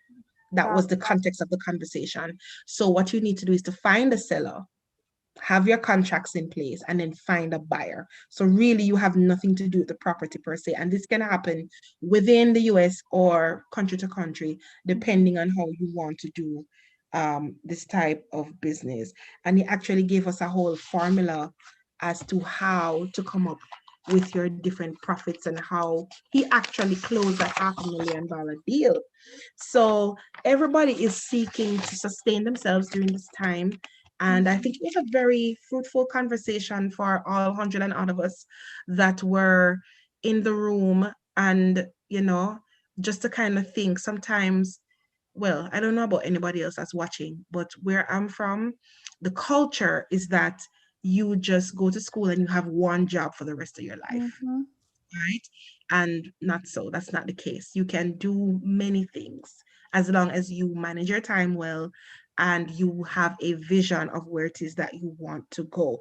His testimony too was about the fact that he dropped out of school 2 times because he felt like he wasn't academically inclined, right? And so falling out of school, he came upon this particular program, and now he says he's from the slums to, we can't imagine how his home looks. Wow. And he's been doing this he's been in it for about 3 to 5 years, something like that, which I think is typical time for any entrepreneur to kind of launch Yeah. their business. So just to encourage anybody that's watching, I don't know be afraid to go ahead. Yeah, I know Coach Raquel wanted to chime in on this. Yes, because that workshop was from the network, right? So just wanted to put a little bit of a context, because thank you, Marsha, for that. I like that you pulled out the part of it that you really want to talk about, and that's really fantastic. I'm very proud to say UME Digital Media Inc. is also a part of Tai Lopez program. He's our mentor, one of our mentors, because we have multiples, so, and I just love that you brought that out. For that particular member of the group, of the network that was hosting the meeting, he had just closed that deal and other deals. And so he was not talking about it because we're all a part of that program, right? And I just wanted to say, like, we're in an environment now where it is so important. And like I said, other cultures have been doing it. Cultures who've been, if you just close your eyes and go back where you say, okay, what group of people tend to have the money or the opportunities, or seem to have the opportunities and seem to have the monies, like for me, when I close my eyes, I see the Indians being very expanding through their merchandising. Not that that's all they do, because you have medical too and engineers, but I'm just talking about their merchandise, because almost everywhere you see an Indian store. The Chinese, the Jews, which is fantastic, right? I would like to see that for my community. It's called networking. It's called community. It's called collaborating. It's called consolidating, collaborating, monetizing. It's called coming together and getting the right people to work with you to help you build a business around whatever your purpose or your ministry or whatever you call it is. Where we are of a culture of me, I'm going to do this myself because it's the only way I'm going to get it done right. Lies you tell. When you do it yourself, is the only way you get it done the way you want to do it. There's a difference. There's a difference between how you want to do it and how it gets done right. You cannot evade breakdowns. And that's what happens when you say somebody did you wrong or somebody did that. Nobody did you wrong. God allowed you to have a breakdown because he has a breakthrough for you. So be careful how you blame other people when God is at work in what you're doing, right? And one of the things, yesterday when he was there talking, and he was talking about when helping clients build a community around their business, which we do, right? And he said he charged nothing less than $250,000. We don't even charge anything near that because we actually have a purpose where we really need to help people who are pursuing kingdom building.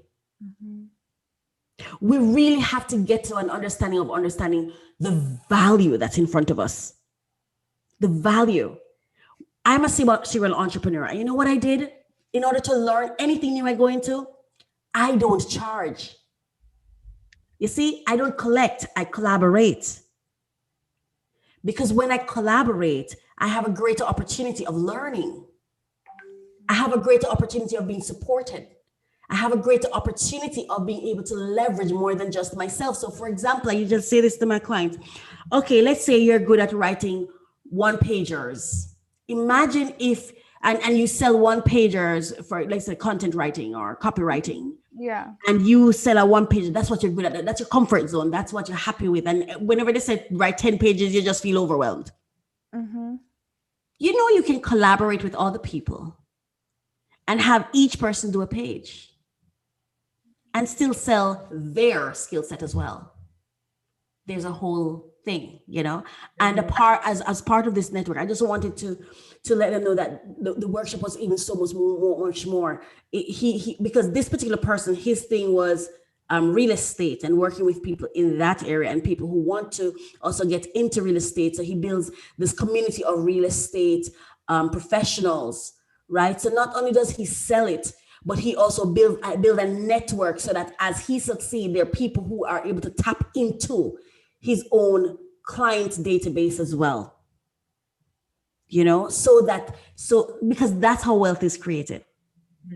So that's all I wanted to share. Yeah. Yeah. And you said something very profound too that he highlighted yesterday. He said, yes, money has no value. None. And he kept repeating that. None. He said it's the value of the people in your network. Yes. Absolutely. And he kept saying, remember, you have to collaborate with the right people. And you are who you attract. And he even talked about some of the pitfalls of choosing people to work with him as his flaws. Yes. Your lion's mind in order to attract the type of people that will bring him success. And absolutely. He had like checks and statements, you know. Absolutely. And he's spot on. I remember when I've done so many businesses and I've worked on so many funding projects, right? Where I remember I was working with a government agency and we had this, based on my job, there was a $4 million project that I needed to spend in a week, right? And you will know how much you're good with money when you have a lot of it to spend in a day. You'll be amazed. You think you know all you would spend, but then guess what? There are guidelines. There's reporting. There are requirements, you know, and you're like, how do I spend this? And I remember we were looking at robotics, something like that. And we reached out to some persons who I saw before were sending letters to request sponsorship and things like that. Let me see if I can wrap this up quickly.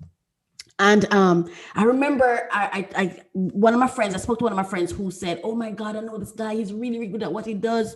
Is there any way you could work with him to see, you know, if it can happen? So I said to him, well, I can't reach out to him directly and say, hey, we want to offer you this.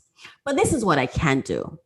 I can tell you there are some keywords that you need to make sure is in your proposal. And I need to spend this money so fast that I just need the proposal with these key words. I guess he spoke with him. He sent me the document, none of the keywords. I put myself at risk. I picked up the phone. I called the person directly. I said to him, your proposal does not have the keywords. This is a funded, this money is from a funded project. You need to include these keywords. He resubmitted it again with none of the keywords. I wasn't able to do it, so I had to, because time was passing and I had to do my report And because I know I was going to lose the money, and I know I have to give a reason why. Because if you lose funding, then, so for example, if they give you $10 million, but you didn't spend 4, next time they give you 6. You lose money, right? I remember afterwards, I had a conversation with a young man, and I said, I don't understand. Like, these words were adolescent, teens. It wasn't, it wasn't anything that would bring your brand into disrepute that I was asking you to do. So help me understand, what was the challenge that you had that you were not able to include those keywords? Well, my robotics is this, and it's this is good, and it's da da da da. And I'm like, okay, I understand where you are. And I really listened, and I really value what he said. You see, we tend to want to do things our way. Why should I pay you to do things your way? What's in it for me? Why should I invest my time into you doing something your way? What is in it for me? We have to get to a place where we become real clear about purpose. And a lot of us say we work for God. No, you're not. You're doing what you want to do. Because working for God is when you let go and you trust what's coming at you. Because you see, let me tell you, my experience of how God works is I don't have to struggle. I just have to look at what he's making available to me and figure out why he's making it available to me so I don't misplace it. Right? And I think sometimes that's what we do. And what he was talking about is very true. If you're working for money, keep working, because you'll be working for a long time. Poor people focus on money, right? Wealthy people focus on ideas. And even in our own network, we experienced where I remember, oh my gosh, we experienced this in such a real way. I remember we had persons who we actually connected with opportunities and they were earning. And after they started getting clients, they started being miserable because what? They didn't want to deliver. They just wanted the money. They couldn't be bothered to deliver. Lord of mercy, I'm going to have to write this paper. It's like we want the money so bad that when the money comes, if the money comes and we just, even with people who go to work, they're just waiting for the 25th or whatever, the end of the month. They just can't be bothered to get up in the morning to go there. But they can't wait to get the income. And what he's saying is, in order for you to really get to that place of independence, of living the life you desire, it can be real easy. It really can. Get a strategy. You need to get that ebook, that free ebook that we have. It really lays it out for you for free. Yes? Get it together so you can connect with the right people. And it takes work to connect with the right people. I don't want to take over your show because I feel myself, Yeah, like it's sometimes I wish I could connect with as many people I can and just pour it in. Like, because man, my community, people of color, wake up. That is so true. Wake up. I don't remember how many people, there were many people of color in that meeting. Not much. Not much. Because you have to pay to get in. And a lot of people don't even understand that. Why should I let you into my network? Give you access to my resources for free. And another thing that people don't get is collaborating and trading. Trading your services, trading your time. I've made even decisions to stop having people in my network because I realized, hold on, why am I pouring all of me into you? I'm pouring into you and paying you. For what? Paying you to train you to deliver the services to me. You're in a vulnerable position if that's your position. You know what I mean? Like, so we really need to understand money has no value. You're right, Marsha, because the only God currency is time. And when people give you money, it's for your time. It's for your time. So you have to ask yourself, what am I spending my time doing? Because if you're doing something that's not in purpose, that is when no money in the world has any value to you. Because your life, your time is just being spent. Absolutely. Absolutely. And just to kind of wrap up this conversation, Recently, some schools in Jamaica had their career day. And one of the things that I shared with them, I wasn't there for long, but just kind of sitting in and observing, is that we're not encouraged to do what we love. Because when you do what you love, it doesn't feel like work. And so you're able to deliver better.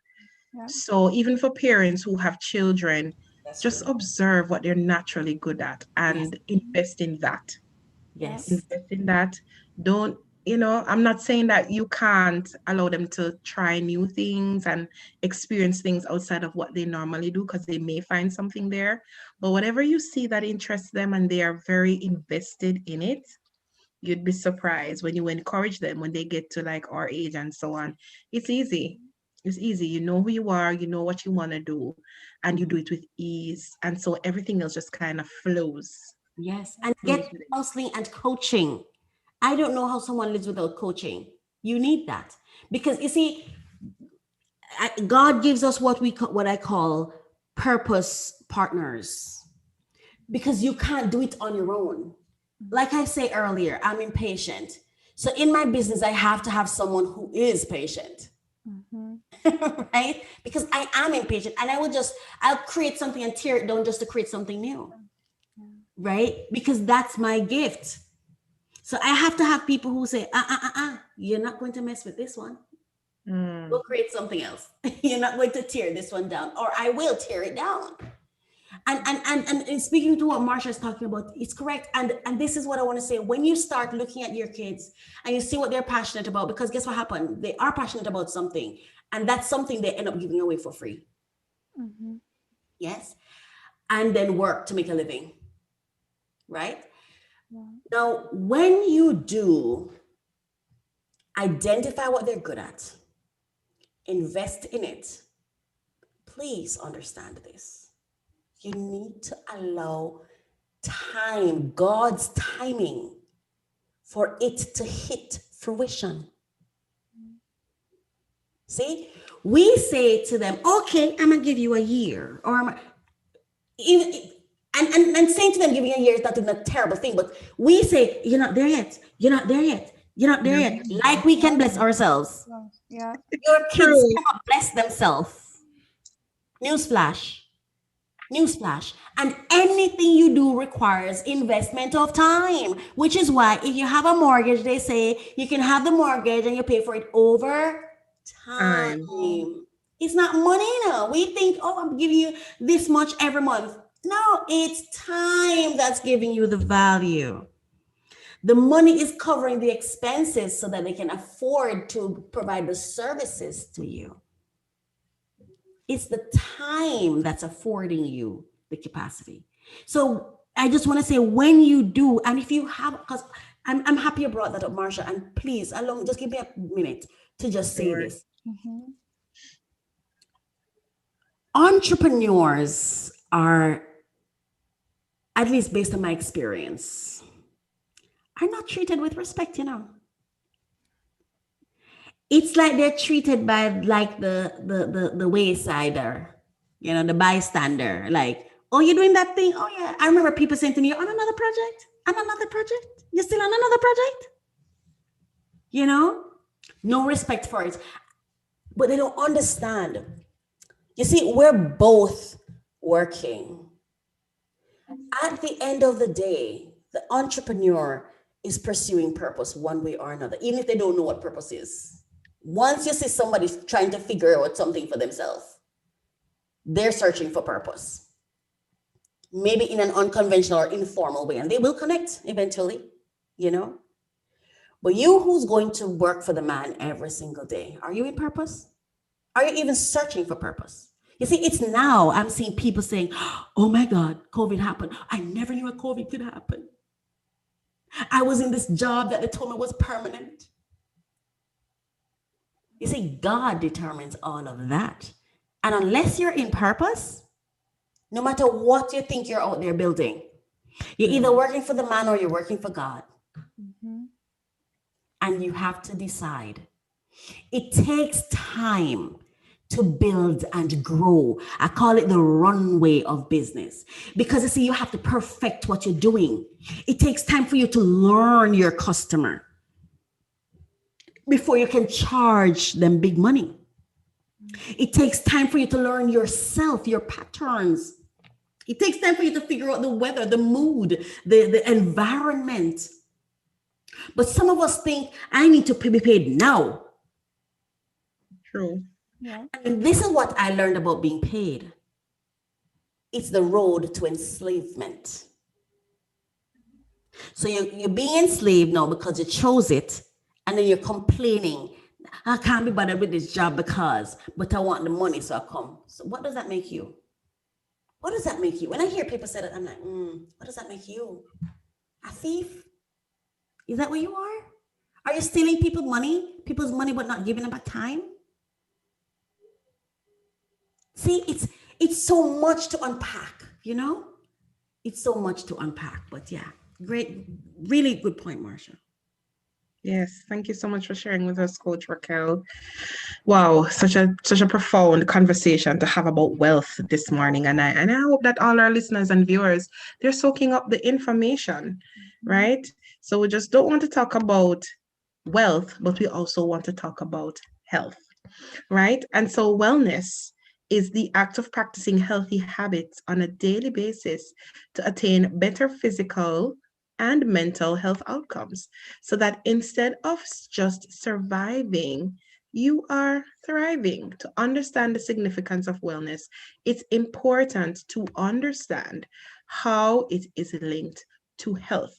And in this season, definitely, we will not underestimate or under stress the importance of not just taking vitamins and so on, but actually ask yourself what's on your plate.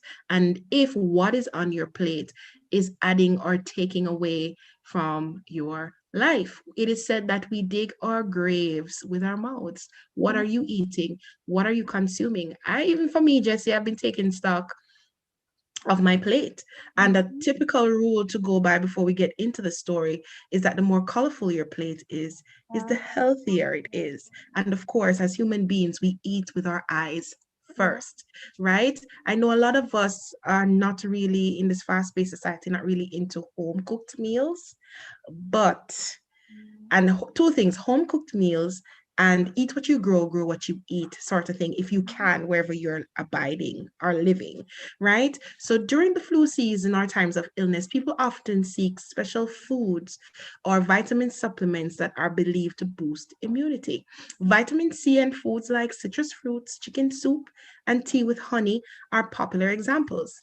Yet the design of our immune system is so complex and influenced by the ideal balance of many factors, not just diet, and especially not by one specific food or nutrient. However, a balanced diet is consisting of a wide range of vitamins and minerals combined with healthy lifestyle factors like adequate sleep.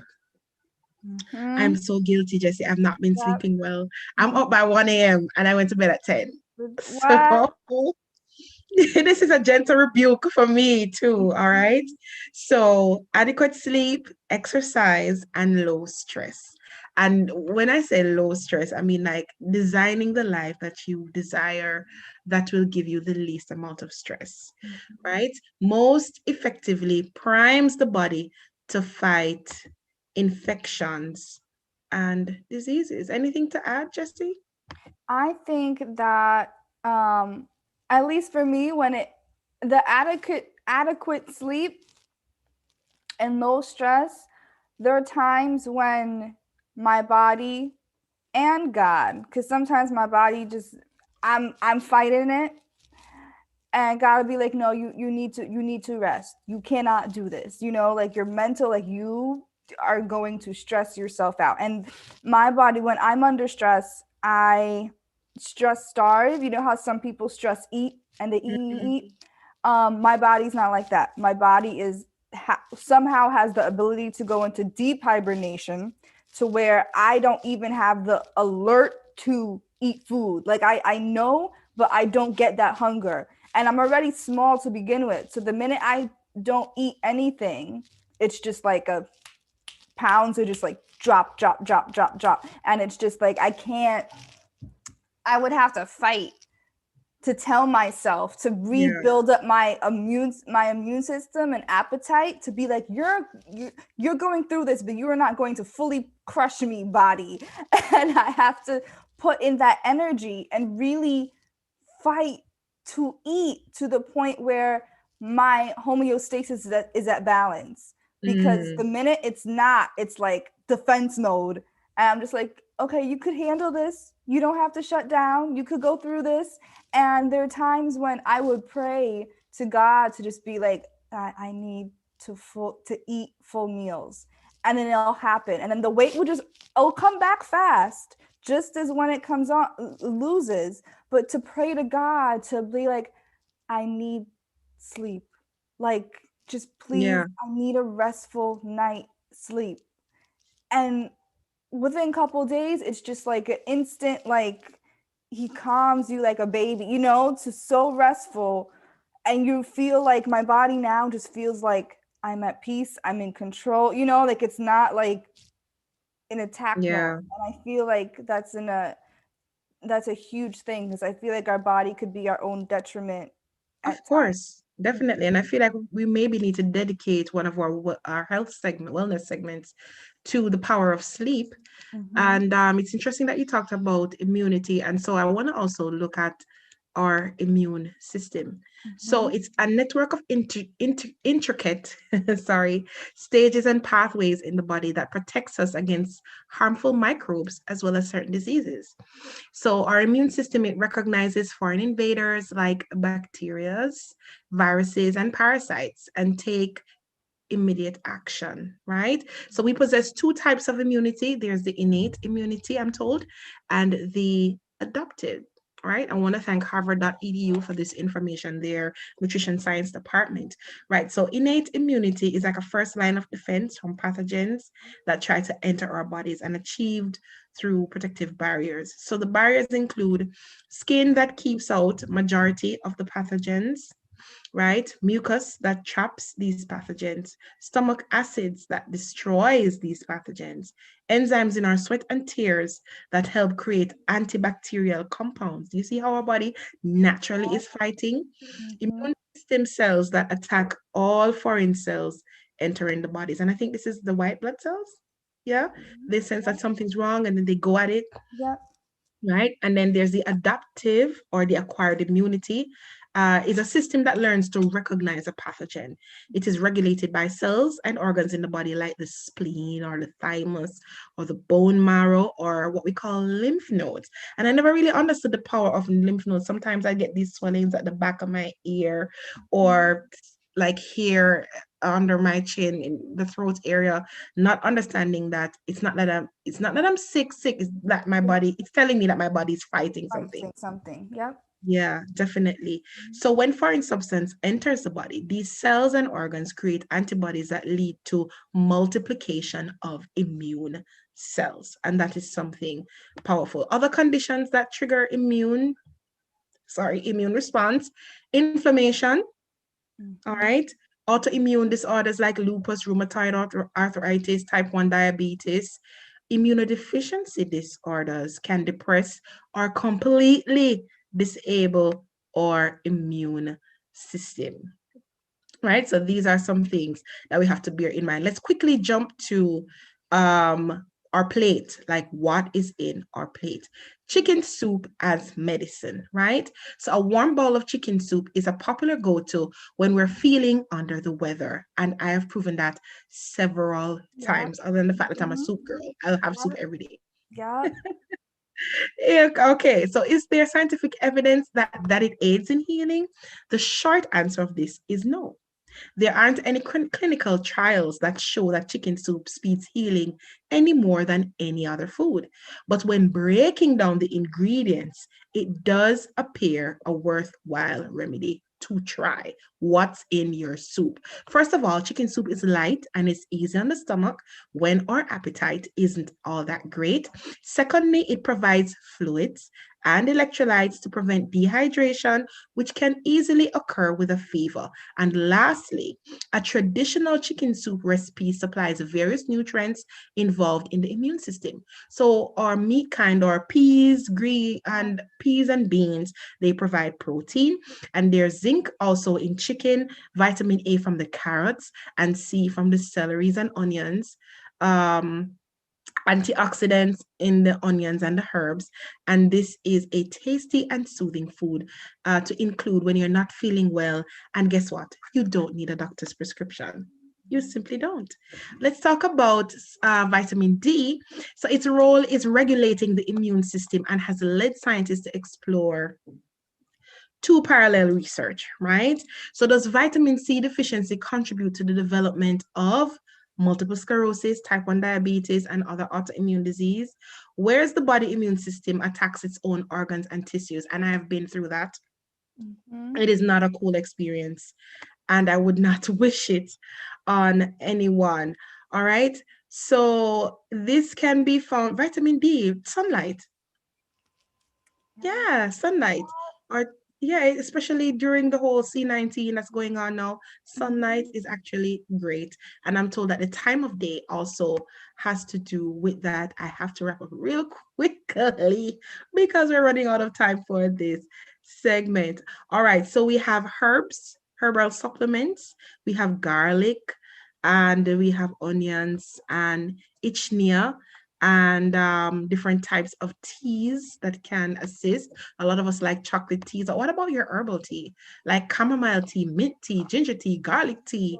You know, there are different teas for different things, especially in our culture as people of color.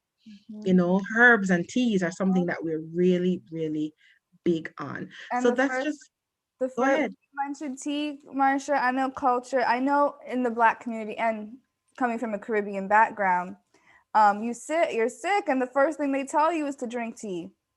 Like you'd be like anything, like even if your foot hurts and it's not related, like it's like, oh, drink some tea. Oh, what do you mean? Tea, everything. But guess what? It works. Yeah, that's true.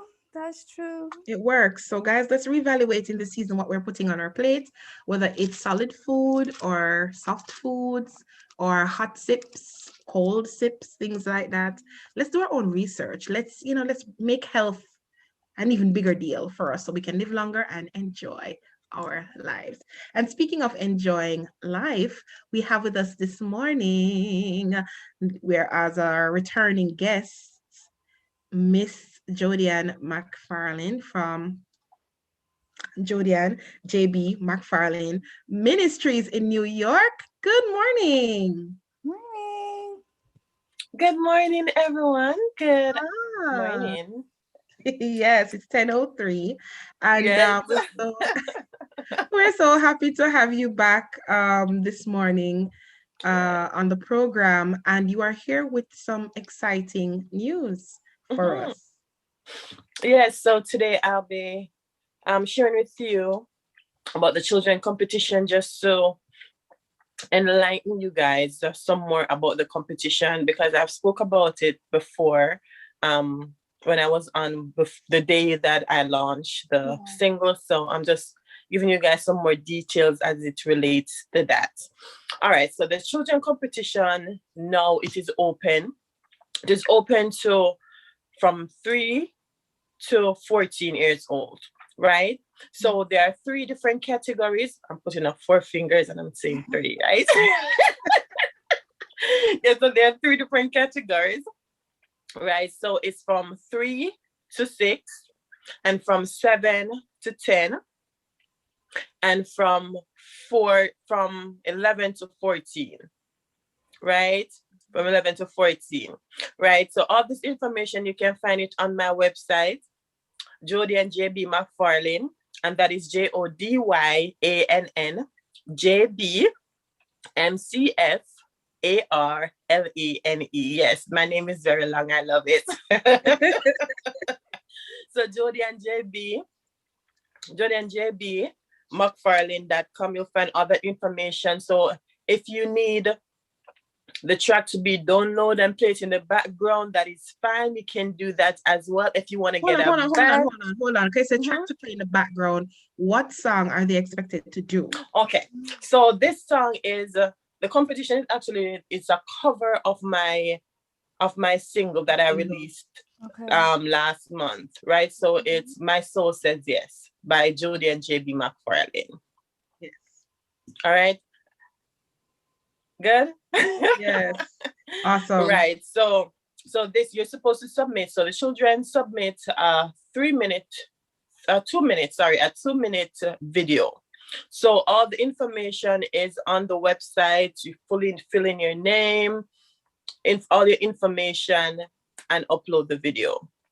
It's nothing too hard. It's very easy. Just your name, your email address, the age of the child, and your Instagram name. So the reason why I actually need the Instagram name is actually it's a Instagram competition. All right. So the rules for the competition, you have to follow my page. You got to like the video and comment. Very simple. So follow the page, like, and comment. And just to add to it, for those who have children and you are listening, Jodianne is also going to be partnering with us at UMERADIO and with GFIH Ministries to bring you this competition. And so in the weeks coming, we will be telling you more about it and how you will be able to participate in this competition, how the children can participate in this competition. Right. Who knows, Gospel Foundation International Healing Ministries, that's GFIH over there in New York. And we're super happy to be partnering with you, Jodianne, to help to reach children. Let's talk about that for a quick minute. Mm-hmm. What led you to want to do this? What's the testimony behind it?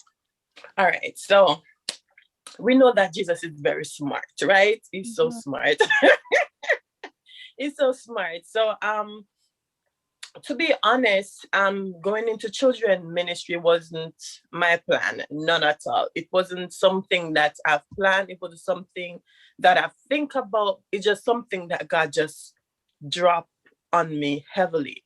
And when he began this, he started with this song, sowing the seed into the children, saying to the children, the children singing, my soul says yes. It's actually planting a seed into what is to come. So now it's basically, it's a level of, what's the word I'm looking for?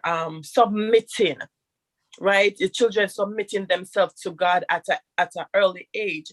And for me, I submitted myself to God at an early age because when I was younger, the song that I used to sing is I don't remember the name of the song. Until I hear your heartbeat and don't let me wander away. Mm-hmm. Right. So your heart, your mind submit. So even though the Bible says you should train up a child in the way that you grow, and when you grow old, you will not depart from it. So even though you turn to the left or to the right, you'll always go back to the source.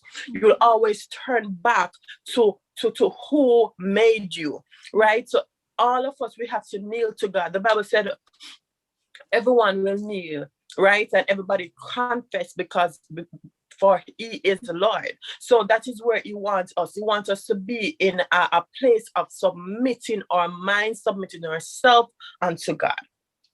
Awesome. Thank you so much for sharing that. Just to remind you that this kids competition is a collaboration with Gospel Foundation International Healing Ministries and UMERADIO for their upcoming podcast, Bible Talk with Children. And so this podcast is going to be starting off with a bang, collaborating with Jodianne. You can also check her website, and also you can email us here at UMERADIO at info@umeradio.com. Jodianne, thank you so much for being with us. We're looking forward to having you in the preceding weeks. We're looking forward to have all the children sign up, as many as possible. How do you feel about the collaboration that you're about to engage in at this time, in terms of your ministry and where it's at and where you want to go? I'm really excited. I'm really excited to see what God is about to do. God, he keep on blowing my mind. it keeps blowing my mind, and I'm very passionate about it, because I spoke to him this week, and I was like, God, you know what's going on? I know there are a lot of stuff that doors that have been opening, right, that I've never thought about doors like that, right? I'm like, God, what's going on? And he said to me, he said, when you start walking in the will of God, so when you walk in his will, according to his word, and avail yourself, it's like you become like a magnet, right? So when you become a magnet, so things start to fall in place. That's what he said to me. He said, things start falling in place. And he said, baby, that's the only thing that is happening. Yeah. Things are just falling in place the way that they're supposed to. Not saying that you won't come up on roadblocks. That is fine. You getting on seeing roadblocks and everything, that's fine. But remember that I am with you. I am with you. And once he's with me, and once I know that he's leading me, it's going to be okay. Yes. So I'm excited to see what he's doing and what more he's about to do. I'm just sitting back and be like, okay, you do your thing. Just keep being God. That's all. Just keep being God. Wow, I'm so thankful for your openness and your surrender to the plans of God. And it's an encouragement for all of us, not just here on the station, but for those who are listening. Trust God with the process. Trust the process, trust the process, and God will definitely unfold his plans for your life. We're not going to hold you any longer because we know that you have to go. But thank you so much for stopping by and telling us about this beautiful project that is about to unfold. Yes. Thank you so much for having me. I really appreciate it. Thank you. Bye, awesome, guys. Take care. Have a wonderful day. All right. All right. Awesome stuff, Jessie. Awesome stuff. Yeah.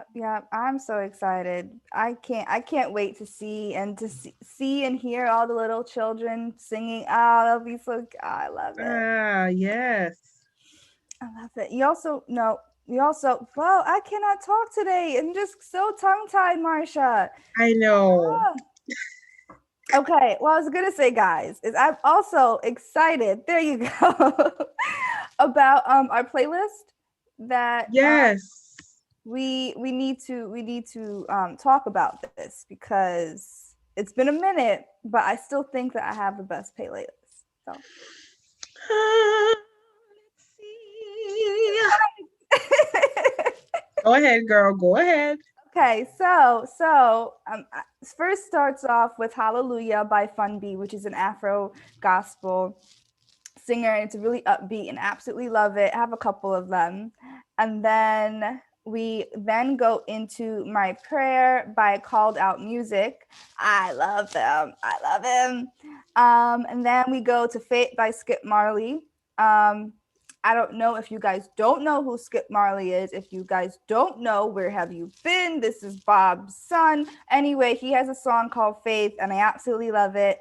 Then we go back to another Called Out Music song called Last Breath, which is just like a reminder that kind of what we've been talking about today, that God has our backs, whether we're up or we're down, and sometimes you feel like you're at your last breath, and God still has our backs. And also one of the most popular reggae songs, at least in 2020, I think came out, is Toast by Coffee. So I love, that's it. It's you just got to end it on a high note. Actually, I have to admit that you actually have a cool playlist, because I did listen to your playlist, Jessie, and it's nice. It's nice. It's really nice. All right. So for my playlist this week, I have a new artist on. His name is Pastor Mike Jr., and he does a song called Big.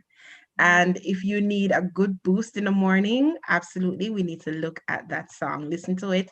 Let it inspire you. And then I have Big twice on my list this week, because Valencia Lacey, now she's the artist that did the song, Will Your Heart and Soul Say Yes? Yeah. Right. So she has a song called My God is Big.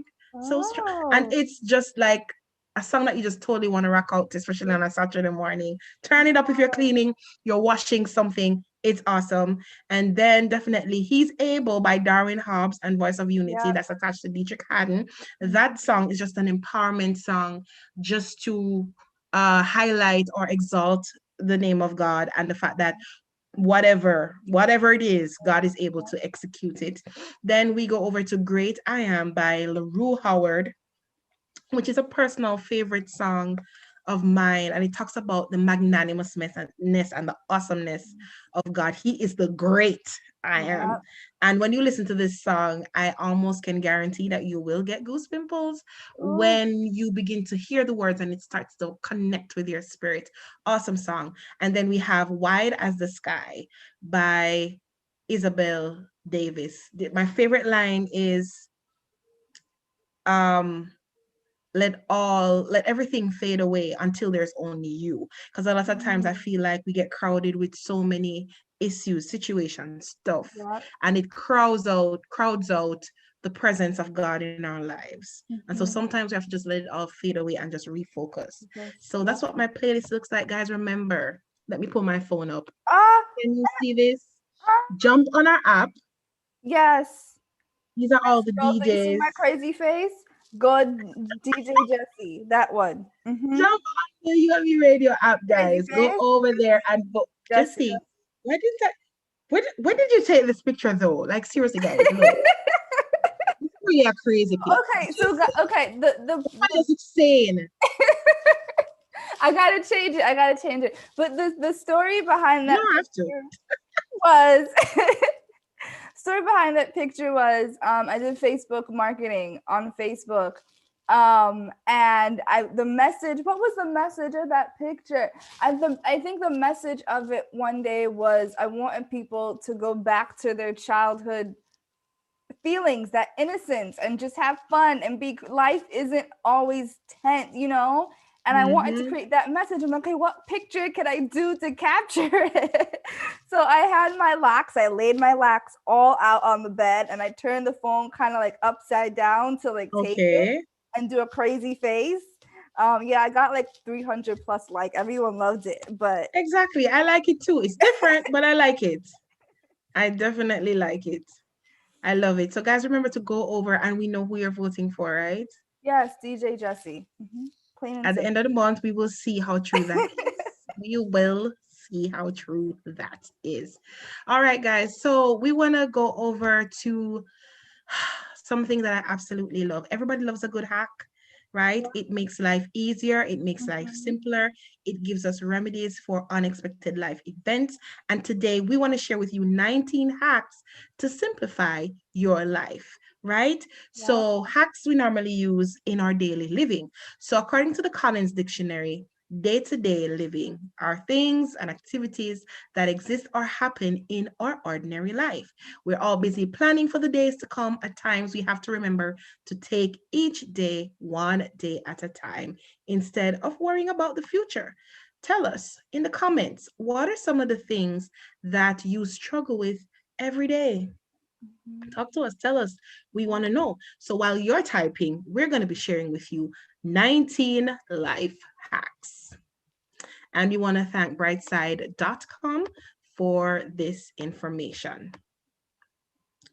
All right, so the first thing we want to look at is growing your roses from cuttings. How many of you like roses, or you even have a garden, or you have a green thumb, right? So before planting, push the bottom ends of the cuttings into small potatoes. Moisture and nutrients in the potatoes will allow the cuttings to develop healthy roots. Have you ever thought about that? I mean, potatoes are great with cheese, great with butter, great for a whole lot of things, but I had no idea. That would be good for planting.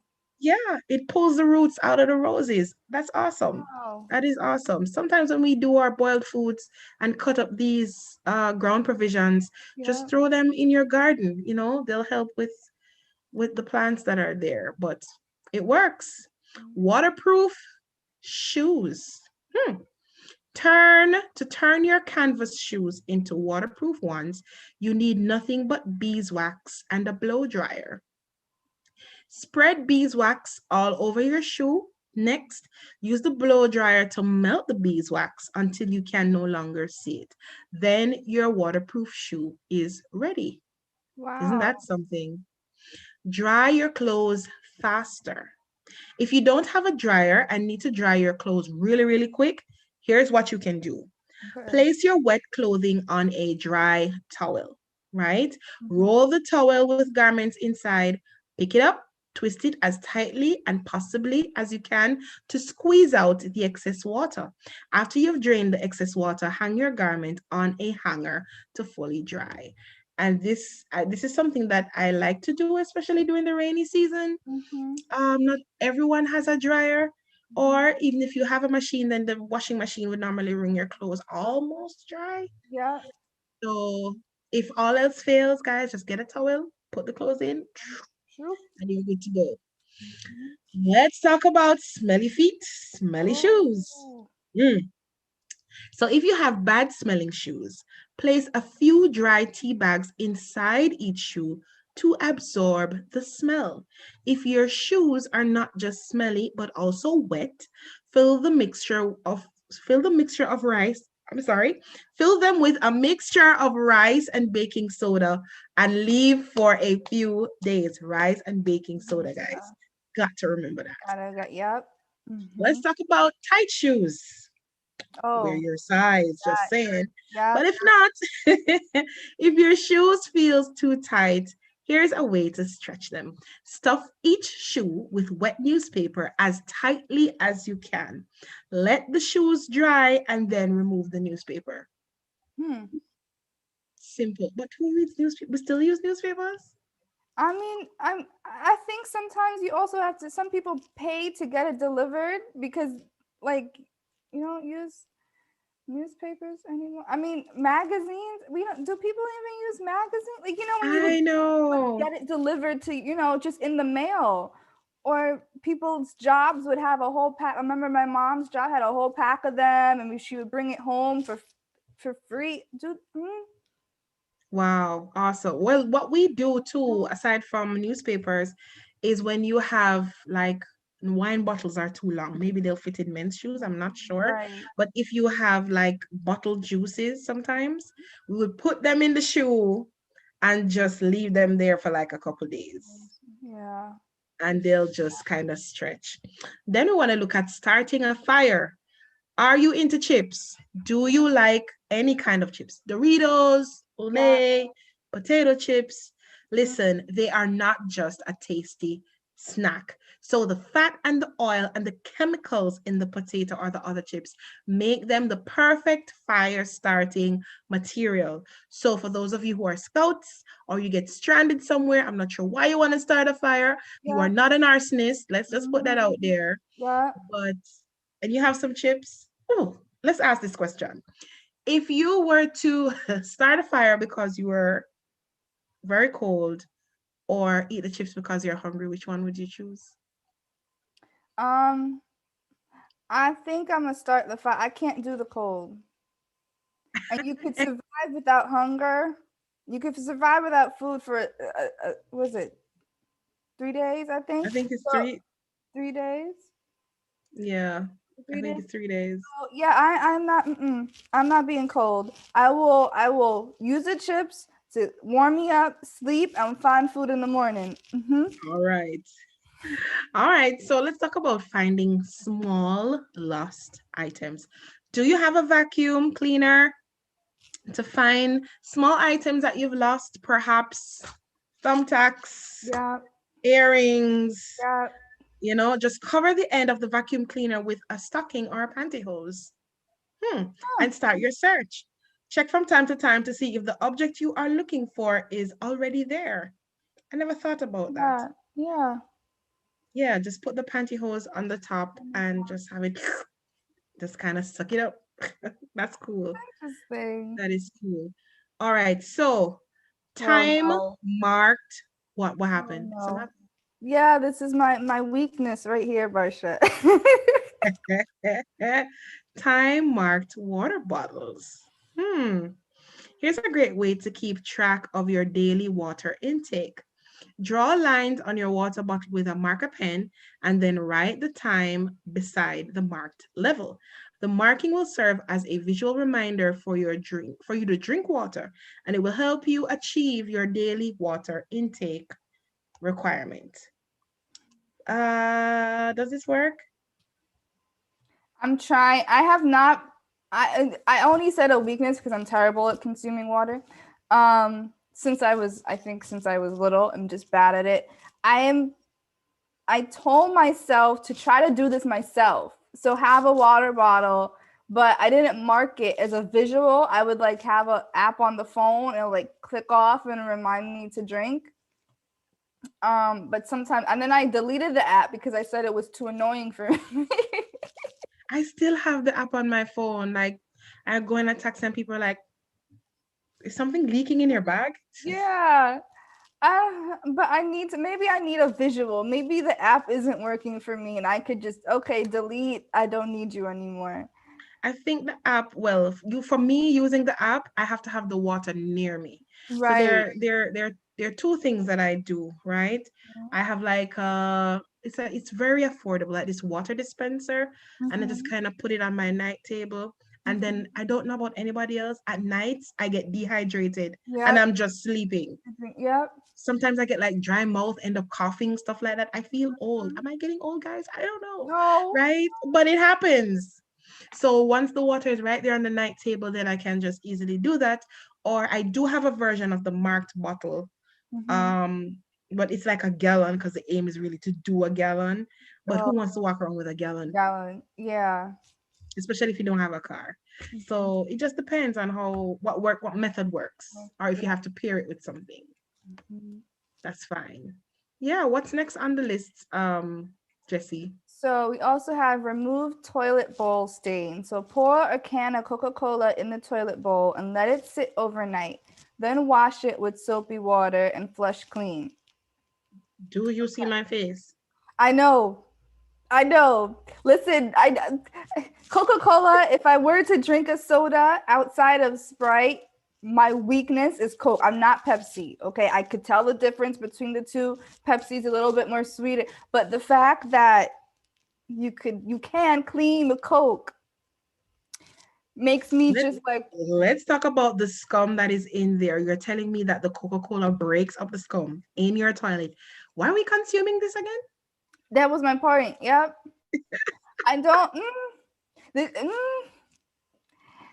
That's serious stuff. I mean, I'm happy it works, but then I'm thinking, what's in my body? Yeah, what is it doing for my body? Breaking up. That's. Arteriosclerosis, breaking down, stuff like that. I don't know. Maybe we could talk about that next time because that's what is it doing? I'm scared. Okay. I know people use it to clean metals too. And when I saw that research, I was like, and I'm drinking it? I'm drinking it. Yep. That's something. Yeah, another thing we can do is unclog drains easily. So if you run hot water down the drain for a minute and then sprinkle a cup of baking soda down the drain, and then you have to slowly pour 1 cup of vinegar down the drain and flush it one more time with hot or boiling water. So if your drains are clogged up, that's one way that you could do it. I've tried it a couple times and it has worked. Oh, okay. Yeah. Clean the shower head. To clean your shower head or bathroom faucets, fill a plastic bag with white vinegar and secure it on the shower head with a rubber band. Allow it to soak in the vinegar overnight and remove the bag. It'll be good as new. I've tried that. It does work. It does? It really does work. Oh, that's interesting. Yeah. Okay, there's another one coming up. So this one's cool. Keep buttons from falling. Simply paint a bit of clear nail polish over the threads. I don't know how I gotta try that because there are a few. Do you have buttons today? There's not too many items that have buttons on it, but next time I'm gonna try that and see. Body odor. I know that's a big thing.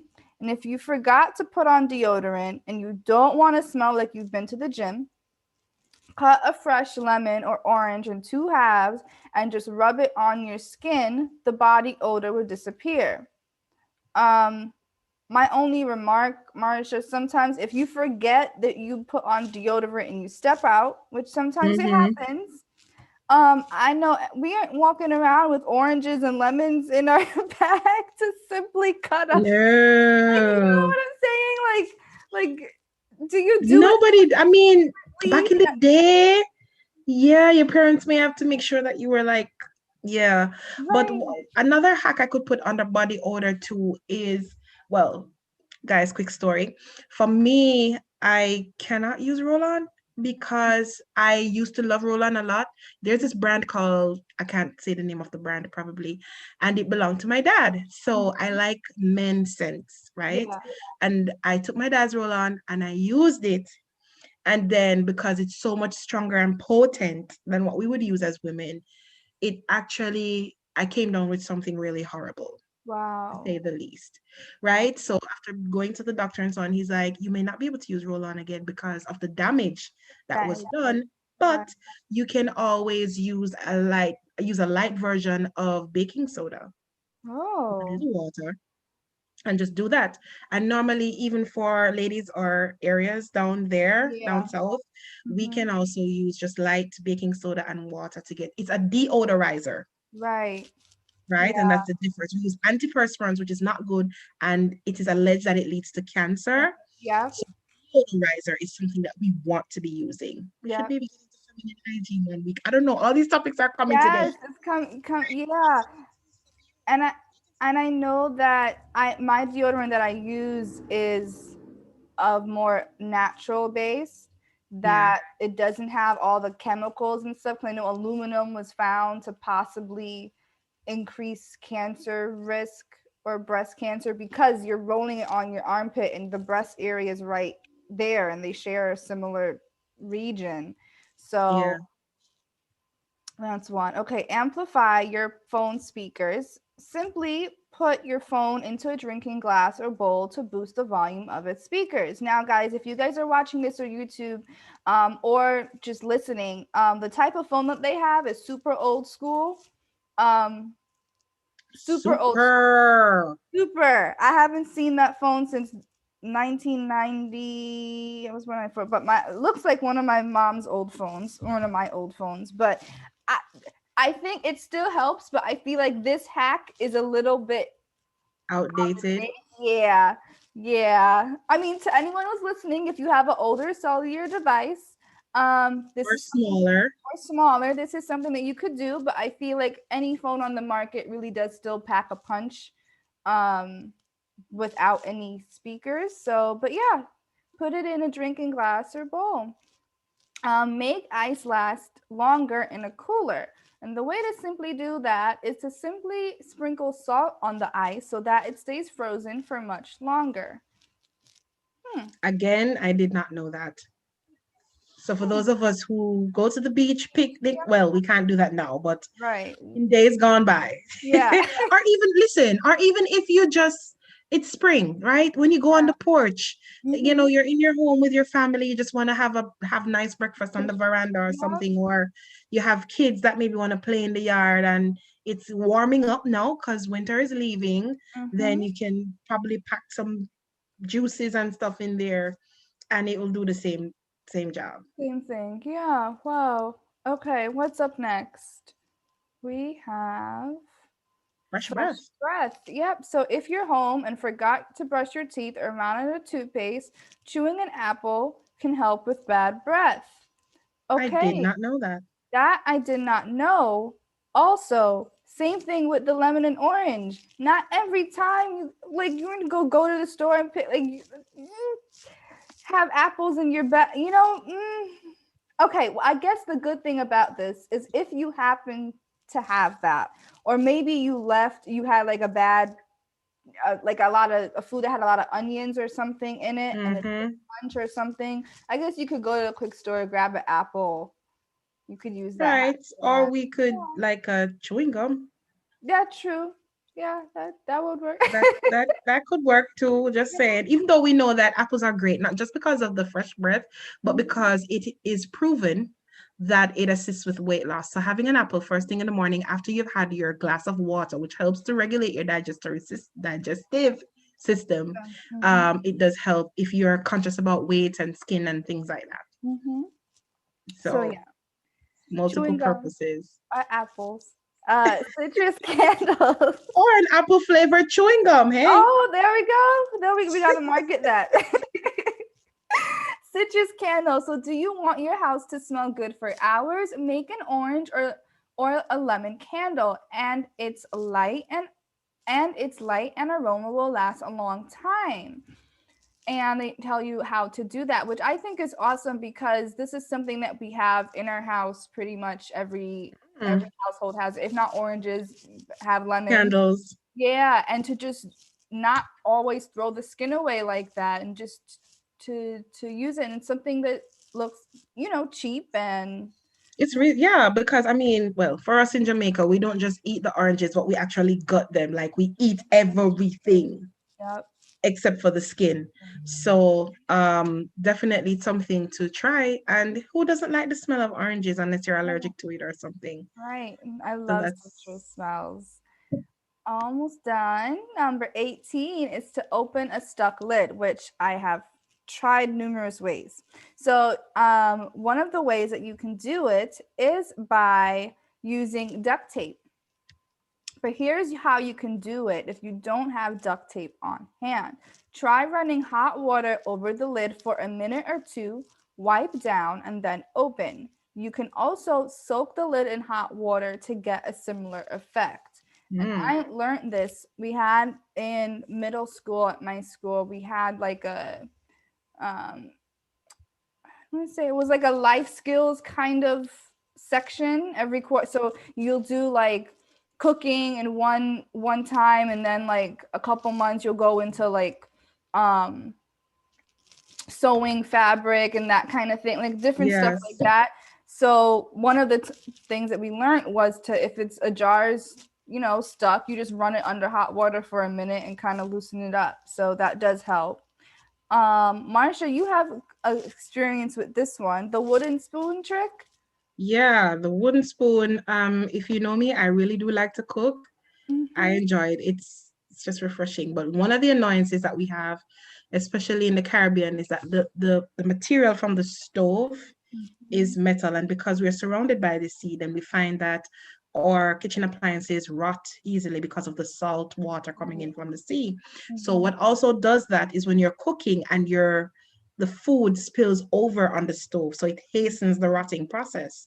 So when I did this research on myself, because I do use wooden spoons, is once your pot, even before it starts boiling, if it starts boiling, you can do it, or before your pot starts boiling, you just simply put your spoon over the pot, a long enough one, the wooden spoon, not any spoon, guys, the wooden spoon, and it will boil up, but it won't boil over. Wow, I have to try that. See if that works. Definitely. And the last thing is to open a SIM card tray when an ejector tool isn't around. Now, I do have Samsung. They have updated their phones. This is an older version. I think with Samsung's phones, I think up until most recently, that you're able to have a SIM card or like a SD slot kind of thing. And simply use a paper clip to open up the little tiny pinhole. I mean, I've never used an ejector tool, actually. I either used a paper clip or something small enough, like a pin or something. Yeah, like a common pin. Yeah, to just pull it out there. So that is it for our 20 awesome hacks. Yeah, and we hope that these hacks are something that you can apply in your daily life. And I think we're going to be bringing more hacks because everybody wants life to be a little bit less stressful, And so maybe we could look at stains next time, how to get out certain stains. That'd be good. That would be very interesting. Yeah. Awesome stuff. So now we turn our attention to travel, and we want to look at the topic. Has travel anxiety lessened with vaccinations underway? Again, has travel anxiety lessened with vaccinations on the way? Jesse, what do you think?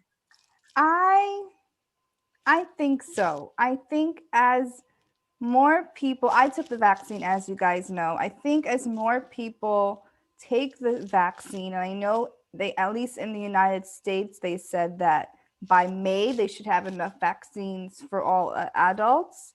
I think that the anxiety is going to go away. I think we might go from a 6 feet rule to a 3 feet social distance. And I don't know why I'm having this feeling. Like, I think this 3 feet thing just might end up being a mandatory, like it's just going to be a what we do from now on, you know?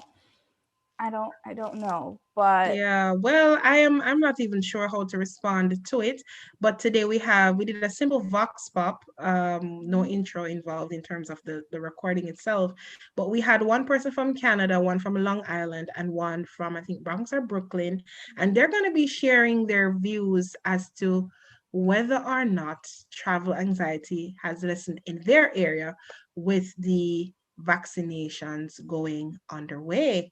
Let's take a listen.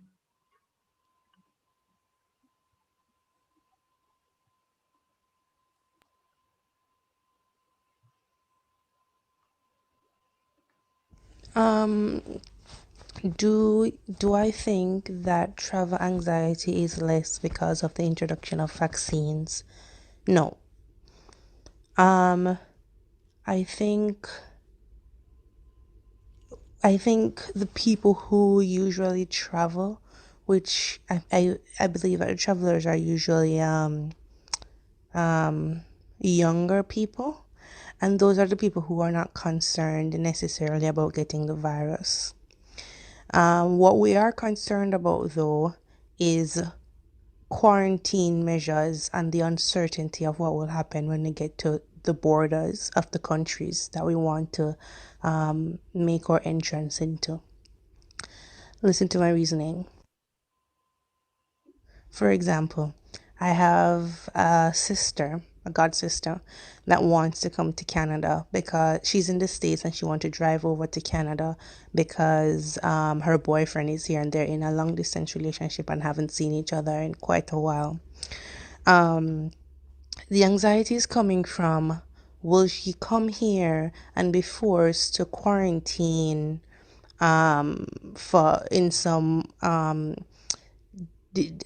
place that she's not comfortable? Will she come here? Would she try to enter the border and be turned back because of some new rules or new measures that she didn't hear about prior to coming? Because that's the next thing. Even though I'm in Canada, you might think that they are very transparent with the rules and regulations regarding this. It's actually very vague, and it's very difficult to know what exactly will happen to you when you get to the border. And so the two things that I believe is bringing more anxiety is not the vaccine or catching the virus or whatever it is, especially for the people who are actually traveling, which I think is more younger people who are trying to explore the world and go on these crazy adventures. Younger meaning between the ages of like 17 to 40. That's the time when I feel like that's the age range that I think that most people are traveling the most. And yeah, so the two things that I think is and I brought and I, the two things that I think is bringing anxiety is what will happen to you when you what quarantine measures the country has, and what will you even be able to enter into the country. For Canada, it's been coming on the news that people are being required to quarantine in some specific hotels that don't have proper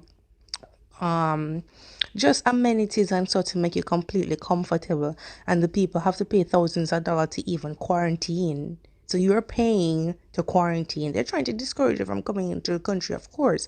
But that's what brings anxiety for me. I want to go over to the States, to go enjoy spring break or whatever it is. I'm not necessarily concerned about the virus necessarily. I'm concerned about, will the States allow me in?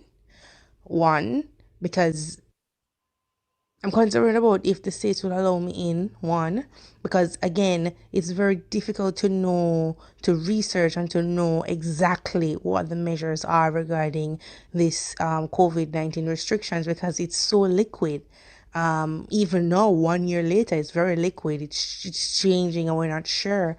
And the next thing would be, what would be their quarantine measure? Are they going to force me to go to some crusty hotel that I'm not comfortable? That's what's bringing anxiety for me and for the other people that I know that travels. Not the virus. Not the virus. The next thing that I think is being bringing anxiety is the vaccine. Personally, I don't want to take the vaccine. I want to wait. Let them develop it more and more. Let them trial and error or develop it as much as possible before I join a line to get that vaccine. So that being said, it's possible that I will not be leaving the country for quite some time, because I believe that most places are not only asking for a COVID test, but as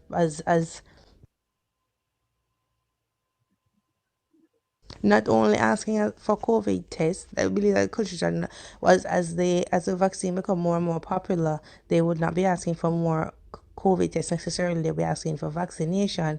Now, if you're going to ask me for vaccination, I'm not leaving the country, because I want to be able to. I want you guys to see the things that happen or whatever it is, and whatever, and I want to wait. So that's the next thing that's bringing anxiety, the fact that I am being forced to take a vaccine that I don't want.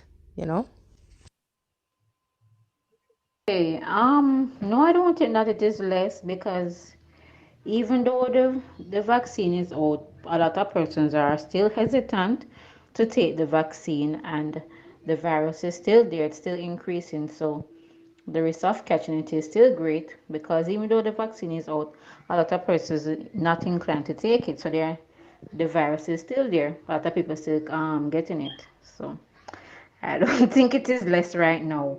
Maybe when more persons start taking the vaccine and start to accept it, and we start to see some improvement, then it will be less. But it's still there, but people is still traveling. It's not stopping them same way.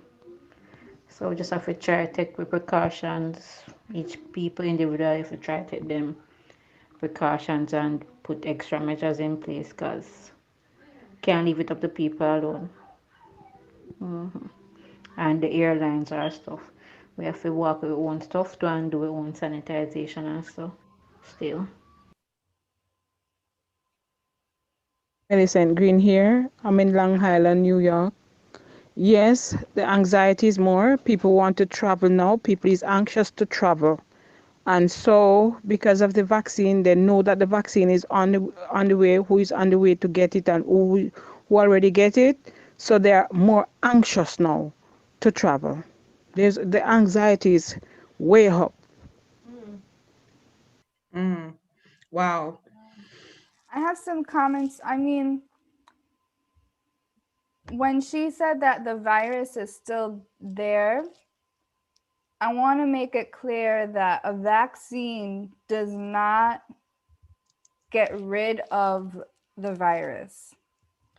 There's outside, just disregarding COVID and everything, vaccine is to build our immunity to a virus that we're talking about. So our body can see and know, okay, this is a pathogen. I know what to do, to build those antibodies and antigens up to say, okay, this type of pathogen, this is what I have to do. I see this one, this is what I have to do. And sometimes our immune system could be low, or we don't have enough, and then we get sick. the vaccine isn't going to eliminate the virus completely. And if people, I understand about waiting, because I completely agree, and I was kind of mandatory to take it because I'm a healthcare worker. Yes. But I feel like, and because of my background in biology, I feel like some things the average person may not truly understand what it takes to, to make a vaccine, and they think it's a big thing, where I'm like, no, this is what we do for the flu and everything, but I think that what's key is, if people don't take the vaccine, and the large minority of people don't do it, which is up to us, it's going to be longer for us to maybe even think of normal, because either you get the vaccine and your body, even if you encounter the virus, you're at more effective to fight it off, or you get sick with the virus. Because then once you're sick with the actual virus and your body knows, okay, I see this is what I have to do to pick it up. So it's either you get sick with it and or you take the vaccine. There's still a shot that you may get it, but you may not get it to a severity. You may get it, I don't know, mild instead of moderate or severe. I don't know.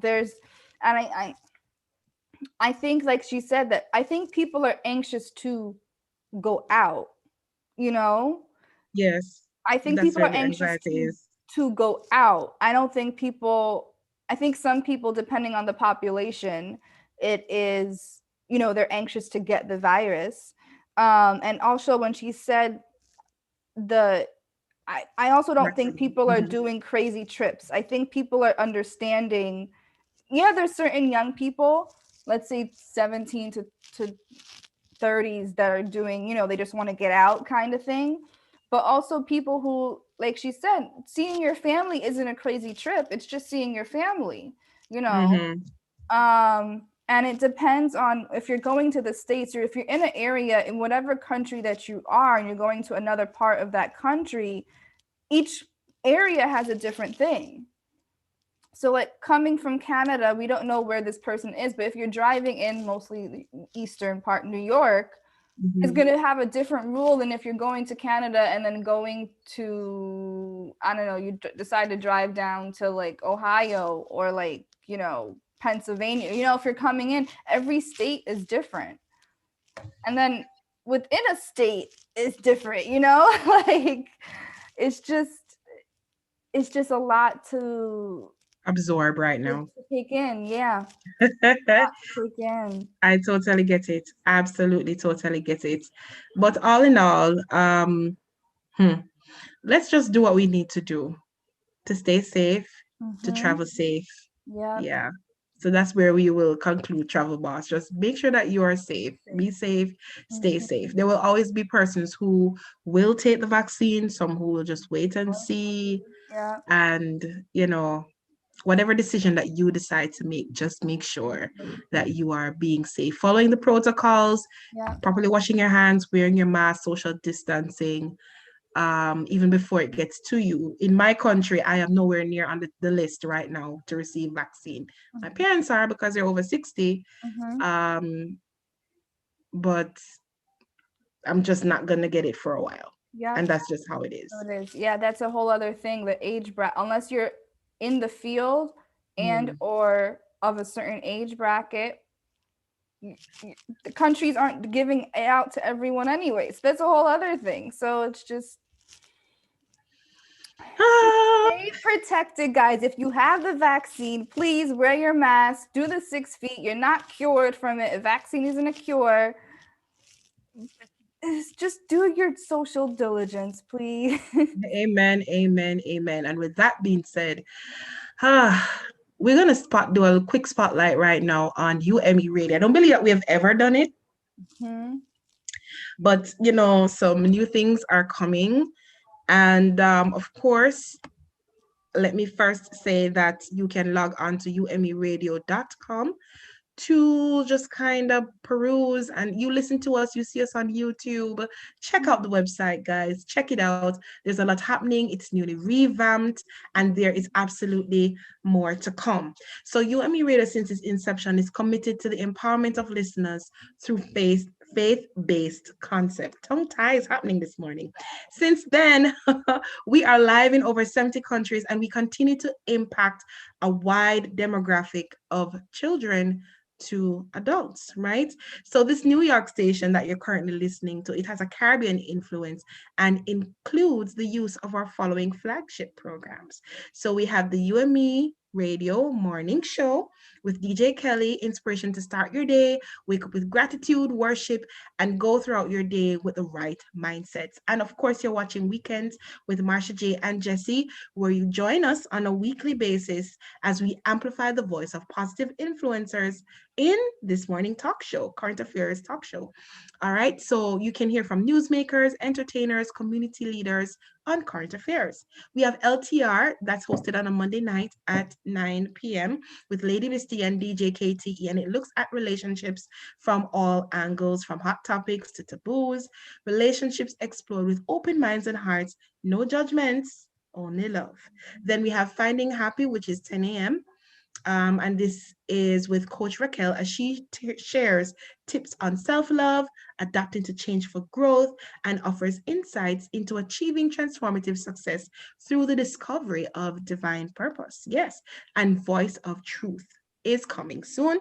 And we will have Elder M, and as we proceed, we will hear more about that. So just to give you a quick idea about us and what we're doing, what we have, and of course, like I said, there is so much more to come. So visit us, umeradio.com. We have on the screen now our radio schedule, and of course, it is very diverse. Every color is showing something. So we have well, this schedule starts from 12 a.m. So we have repeat of Let's Talk Relationships. We have country and love music, roots rocking, reggae. Guys, we have expressions and jokes are coming soon. Yes. Love songs.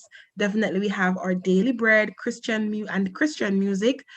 Command Your Morning, which is where we'll be having devotional and worship that will help you, prayers really, because prayer is something that we can't do without, especially as a faith-based station. So you want to wake with the morning and just have that playing into your ear gates. How you start your morning is very, very critical. Christian music right across the week. We have DJ Kelly Morning Show that we just spoke to you about, and we have news from World Health Organization and etc. And of course, Weekends with Marsha J, love songs, Finding Happy, poetry, Bible Talk with Kids coming soon, GFIH Ministries Sunday service. We have kids theater. Super excited about that. We have been doing it and we will continue to do it. I think storytelling is something that needs to be passed on to every generation, right? We have the Luke reports, and if you find the Bible boring, then you will not find the Luke reports boring, because literally these actors bring the Bible to life. So for instance, if Nicodemus visits Jesus by night, you hear the crickets in the background. Very interactive, very sit up and look. And it's also almost positioned like a news report. So you'll find that interesting. Style Records, they bring to us music from their record label. Kids Theater, we spoke about that before. Father Gilbert Mysteries are always awesome. Always, always, always. And we have our hip hop Christian music. Yes, Women and Men of Excellence Outreach Ministries. Hello again to Apostle who's joining us on YouTube. This is her ministry. And we have motivational talks, our regular program schedule, Weekends with Marsha J and Jesse, Let's Talk Relationships. So we have a power-packed 24 hours worth of information, education, edutainment, and all of these things. And of course, our beloved Focus on the Family. Who doesn't love Focus on the Family? Whether it's Focus on the Family full episode, Focus on the Family minute, we all have it here for you, honey. So keep it locked on umeradio.com. Woo! I can't wait to see what's coming. A lot is coming. So, do we have time for our competition? Oh, yes, we do. We do, and we can probably just put the picture in there too. Yeah. So right now, what you guys are looking at real quick is our picture of the day with Harry and Meghan, and Oh, it's beautiful.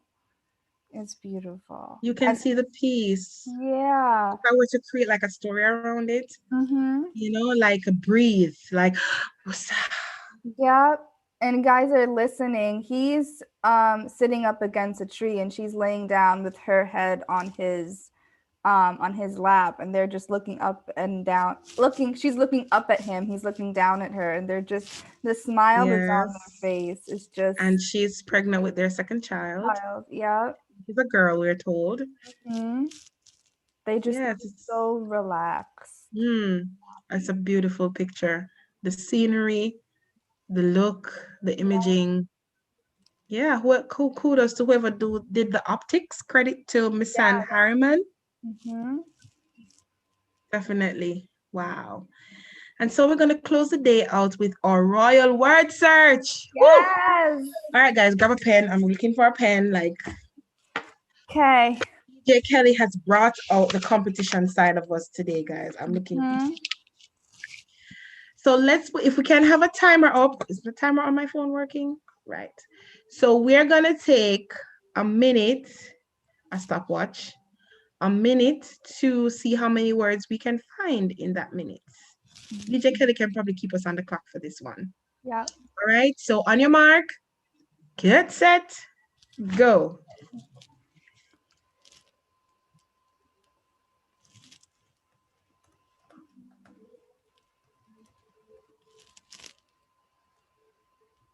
Am I going to need more than a minute? Bring 2 minutes. Oh my goodness. All right. Why can't I see anything? Really? One thing? God, please?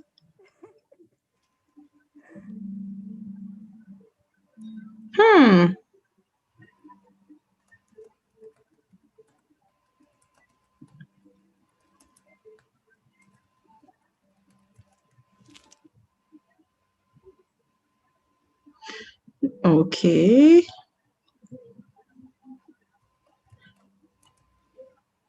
One word, any word. Oh, a minute is up. Okay. How many words did you find in that minute? How many you find, Marsha? One. What? There's one right there. Right there. Oh, queen. I'm like, where are all the words? Seriously, people. Oh my gosh. Okay, I just found Prince. That's it. Okay. I may have got you. So I found family, which is right there. I found Jubilee, which is the second. Yep, right there. I found sovereign. So if you did queen, the column where the Q is, and you go to S and you go diagonally, Miss Queen. Then if you go down that column to the S, the letter S, and you go like diagonally up, there's sovereign. And then what's the other one that I found? I found Duchess. If you I wrote it out. Where did I find Duchess? Okay, Duchess is the D in the column queen, and you go diagonally down. And then that S right there, Prince, is right there. Wow. Congratulations, Jesse. I have to give it to you. Listen, I have not done word searches in a while. So, kudos to you, word Queen. Search Kudos. is my favorite. Crossword, I can't do it. My mom, real good. Word search, I got it. All right, everyone. So we hope that, how many words did you find? Let us know in the comment section below. And with that being said, we want to say thank you so much for joining us today. We trust that you were inspired, motivated, educated. Good. To our guests that came on, or if you were a part of our Vox Pop, we want to say thank you so much to our support team. Thank you for making today's show what it was. If we did not get an opportunity to air your comment, somebody saying travel escapades, where on earth did Jesse see those words? And I'm going to add to that in 1 minute. What? Did you see this word search before, Jesse? Let's have No, that conversation. I did not. I did Are you not sure? but I am sure. I told you I am good. I am good. Travel says, I still have not seen them. Travel, believe Travel. me. You know, I'm like, she's just good, guys. You're just good. Just talent. God gave it to me.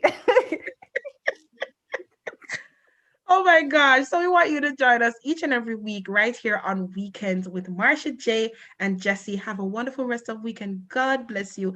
And remember to love on someone today. Hug someone, call someone, let them know that you care. Do all you can.